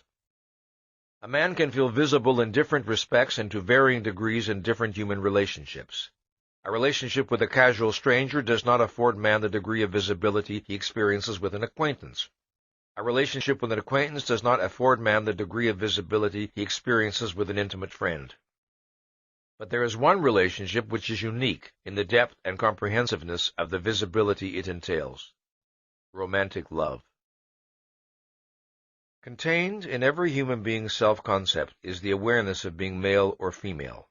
One's sexual identity, the way one psychologically experiences one's maleness or femaleness, is normally an integral and intimate part of one's experience of personal identity.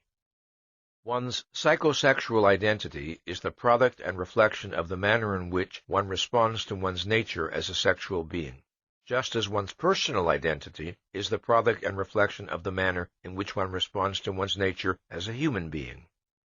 To what extent is one aware of oneself as a sexual entity?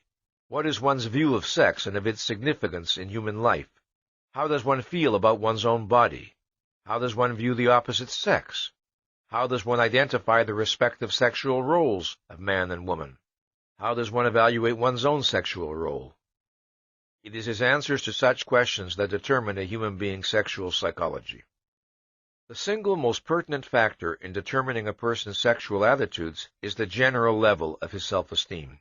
The higher the level of self-esteem, the stronger the likelihood that his responses to his own sexuality will be appropriate and that he will exhibit a healthy sex psychology.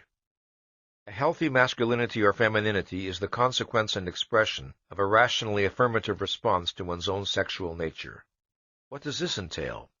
A strong affirmative awareness of one's own sexuality, a positive response to the phenomenon of sex, a perspective on sex that sees it as integrated to one's mind and values, not as a dissociated, mindless, and meaningless physical indulgence, a positive and self-valuing response to one's own body and the body of the opposite sex, and a confident understanding, acceptance, and enjoyment of one's own sexual role. Just as one's sexual personality is essential to one's sense of oneself, so it is essential to that which one wishes to objectify and to see reflected or made visible in human relationships. The experience of full visibility and full self-objectification entails being perceived and perceiving oneself not merely as a certain kind of human being, but as a certain kind of man or woman. It should be clear why the optimal experience of visibility and self-objectification requires interaction with a member of the opposite sex. One's sexual personality can be perceived and appreciated abstractly by one's friend, but it cannot be of great personal importance to him. A member of the opposite sex, with whom one enjoys a strong mutuality of mind and values, is capable of perceiving and personally responding to one in both areas. Romantic love, then, involves one's sense of visibility, not merely as a human being, but as a man or a woman. I want to stress that this experience of full visibility exists only as a potential in relation to the opposite sex, not as an automatic actuality. Whether or not a man and woman of the same basic values and sense of life will respond fully and personally to each other depends on many factors. These may include the context or circumstances in which their relationship occurs, the nature of their respective interests, the presence or absence on either side of emotional involvements elsewhere, the presence or absence of repression in one or both, and so on. Further, a man and woman may be in love while not enjoying a full unity of mind and values if there are major and basic areas of affinity and mutuality between them. Even if they do not feel optimally visible to each other, they may feel visible to a significant and enjoyable extent. Let me mention, as an aside, that I am using heterosexual relationships as my basic model because that encompasses the great majority of the human race. But there is very little, if anything, I am saying about romantic love here that is not equally applicable to gay relationships. Love is an emotional response that involves two basic related aspects. One regards the loved object as possessing or embodying qualities that one values highly, and, as a consequence, one regards the loved object as a source of pleasure. This applies to any category of love, not only romantic love. In the case of romantic love, which is the most intense, positive emotional response one human being can offer another, one sees the loved object as possessing or embodying one's highest values and as being crucially important to one's personal happiness. Further, one sees the loved object as being crucially important to one's sexual happiness.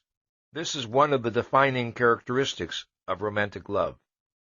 It is in a person's romantic sexual choices that his view of himself and of existence stands eloquently revealed.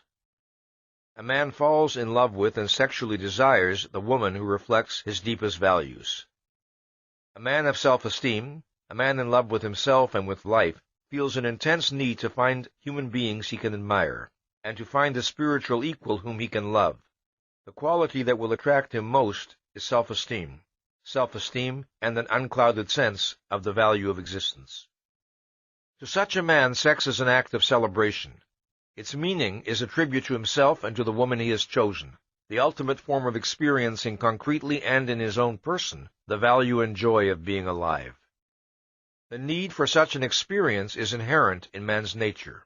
But if a man lacks the self-esteem to earn it, he attempts to fake it. He chooses his partner subconsciously by the standard of her ability to help him fake it, to give him the illusion of a self-value he does not possess, and of a happiness he does not feel. The same principle, of course, applies to a woman's romantic sexual choices. More than any other relationship, romantic love involves the objectification of one's self-value. Romantic love involves fundamental visibility. The essence of the romantic love response is, I see you as a person, and because you are what you are, I desire you for my sexual happiness. To understand why this is the most profound personal tribute one person can pay another, and why romantic love involves the most intense expression and objectification of one's self-value, we must consider certain facts about the nature and meaning of sex. Of all the pleasures that a person can experience, sex is potentially the most intense. There are other pleasures that can last longer across time, but none that is comparable in strength and intensity. Sex is unique among pleasures in its integration of mind and body. It integrates perceptions, emotions, values, and thought. It offers an individual the most intense form of experiencing his own total being, of experiencing his deepest and most intimate sense of his self. In sex, one's own person becomes a direct, immediate source of pleasure. And since pleasure is experienced by man as the good, sex offers him the most intense and immediate form of experiencing himself as good, meaning as a value. Further, sex offers man the most intense and immediate form of experiencing life as a value. His self-esteem exists in a man's mind as an abstraction. Its meaning is that he is competent to achieve his values and therefore to achieve happiness, and that he is worthy of doing so. The pleasure he experiences in the act of sex is the direct, immediate sensory confirmation and reaffirmation of that conviction. His conviction that life is a value, that life is worth living, exists in a man's mind as an abstraction. Its meaning is the conviction that the nature of life is such that happiness is within his power to achieve. The pleasure he experiences in the act of sex is the confirmation and reaffirmation of that conviction. And thus, sex is the ultimate form in which man experiences perceptually that he is good and that life is good. Sex affords an individual a most intensely pleasurable form of self-awareness. In romantic love, when a man and woman project that they desire to achieve this experience by means of each other's person, that is the highest and most intimate tribute a human being can offer or receive. That is the ultimate form of acknowledging the value of the person one desires and of having one's own value acknowledged. It is in this sense that romantic love involves an intense objectification of one's self-value. One sees that value reflected and made visible in the romantic response of one's partner.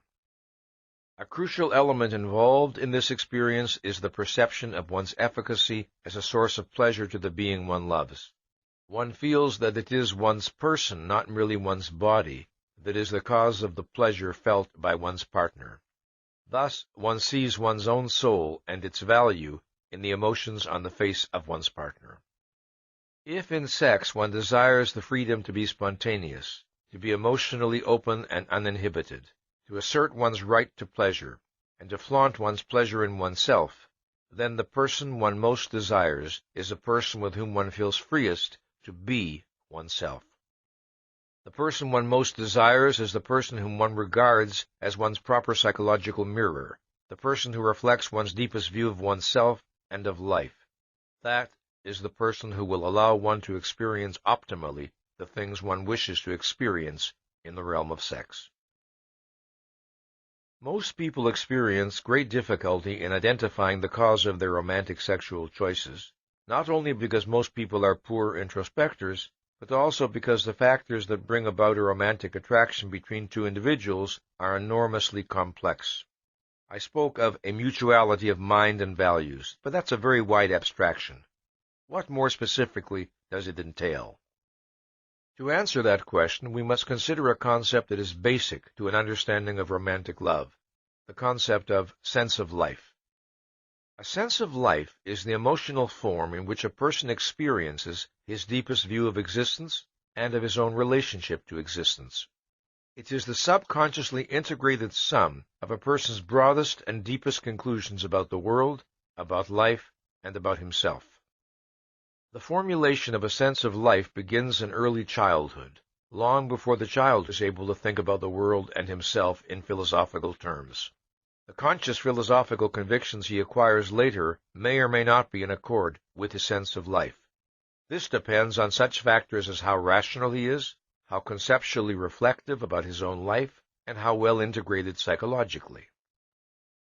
In the course of his development from childhood, a human being encounters certain fundamental facts of reality, facts about the nature of existence and the nature of man, to which he can respond in a variety of ways and with varying degrees of rationality and realism. It is the cumulative sum of these responses that constitutes a person's distinctive sense of life. For example, it is an inescapable fact of reality that thinking is a necessity of man's existence, that man requires knowledge, and that the acquisition of knowledge requires the effort of conceptual thought. The position a young person takes on this issue is not arrived at by explicit decision, nor by a single choice. It is arrived at by the cumulative implication of a long series of choices and responses in the face of specific situations involving the need to think. A young person may respond positively and healthily, learning to take an active pleasure in the exercise of his mind, or he may approach intellectual effort grudgingly and dutifully, viewing it in effect as a necessary evil. Or he may regard intellectual effort with lethargic resentment or fear, viewing it as an unfair burden and imposition, and determined to avoid it whenever possible. What gradually forms and hardens in his psychology is a trend, a policy, a habit, a position or premise by implication. It is in this manner that all sense-of-life attitudes are formed. The cumulative result of such responses is a generalized feeling about oneself, about existence, and about one's relationship to existence. A person's sense of life can reflect an unbreached self-esteem and an undiluted sense of the value of existence, the conviction that the universe is open to the efficacy of one's thought and effort, or it can reflect the torture of self-doubt and the anxiety of feeling that one lives in a universe which is both unintelligible and hostile. It can reflect a view of life as exaltation, or a view of life as tragic doom, a view of life as adventure, or a view of life as frustration, a view of life as beauty, or a view of life as sordid senselessness. It can embody eagerness and self-confidence, or self-loathing and embittered resentment, or muted wistful longing, or anguished tragic defiance, or gentle uncomplaining resignation, or aggressive impotence. A person's sense of life is of crucial importance in the formation of his basic values, since all value choices rest on an implicit view of the being who values, and of the world in which he must act. A person's sense of life underlies all his other feelings, all his emotional responses. It is like the leitmotif of his soul, the basic theme of his personality. This is especially evident in the sphere of his romantic sexual responses. Just as one's own sense of life can be very difficult to isolate and identify conceptually, so it is very difficult to isolate and identify the sense of life of another human being. However, in romantic relationships, the affirmative response of each party to the sense of life of the other is crucial to the experience of love and to the projection of mutual visibility. There are many ways in which a sense of life affinity is communicated, but perhaps the rarest is by explicit conceptual statement. Two people discover their affinity by learning of each other's values and disvalues, and by such means as observing each other's manner of talking, of smiling, of standing, of moving, of expressing emotions, of reacting to events, and so on. They discover it by the way they react to each other, by the things that are said and by the things that are not said, by the explanations it is not necessary to give, by sudden, unexpected signs of mutual understanding. Without a significant sense of life affinity, no fundamental and intimate experience of visibility is possible. One may be admired for some particular quality or qualities by a person with an alien sense of life, but one's feeling of gratification, if any, would be extremely limited. One would sense that the basic frame of reference of the other person, the basic context from which one is being viewed and appraised, is different from one's own, and one would conclude that the admiration does not mean what it would mean in one's own context. For example, suppose that a person with a self-confident, affirmative sense of life is admired by a person whose own sense of life is defiantly tragic, so that the admiration projected is for the image of a heroic but doomed martyr. The recipient of such admiration would not feel properly visible, because the image would clash with his own non-tragic sense of himself. In romantic love optimally experienced, one is admired for the things one wishes to be admired for, and equally important, in a way and from a perspective that is in accord with one's own view of life. That is full visibility. As a consequence of the fact that a person's sense of life and his avowed philosophy may be inconsistent, and of the fact that a sense of life can be very hard to identify, people are often tempted to feel that love is inexplicable. They feel that it is just there, that it is not susceptible to rational analysis. An individual may be at a loss to explain why he feels uniquely visible, uniquely in emotional accord with one particular person and not with another, who on the surface may appear to be an equally plausible romantic partner. If a person wishes to identify the ultimate grounds of his romantic feeling for another human being, the questions to ask and answer are these. What does this relationship make me feel about myself? What is the distinctive nature of the self-experience it produces in me, and why? What attitudes, characteristics, and actions of the person I love are essential in giving me this experience? The answers to these questions will tell a person a great deal, not only about the nature of his romantic feeling, but also about the nature of his self-esteem and about his deepest image of himself. We have seen that self-esteem is the hallmark of mental health. It is the consequence, expression, and reward of a mind fully committed to reason. Commitment to reason is commitment to the maintenance of a full intellectual focus, to the constant expansion of one's understanding and knowledge. It is a commitment to the principle that one's actions must be consistent with one's convictions and that one must not attempt to fake reality or place any consideration above reality. It is a commitment that one must not permit oneself contradictions, that one must not attempt to subvert or sabotage the proper function of consciousness. In our analysis of needs, I discussed the fact that the frustration of a need does not necessarily result in the immediate or direct death of the organism. It can result instead in a general lowering of the ability of an organism to function, a diminution of the organism's effectiveness and power. This is applicable to psychological needs in general and to the need of self-esteem in particular.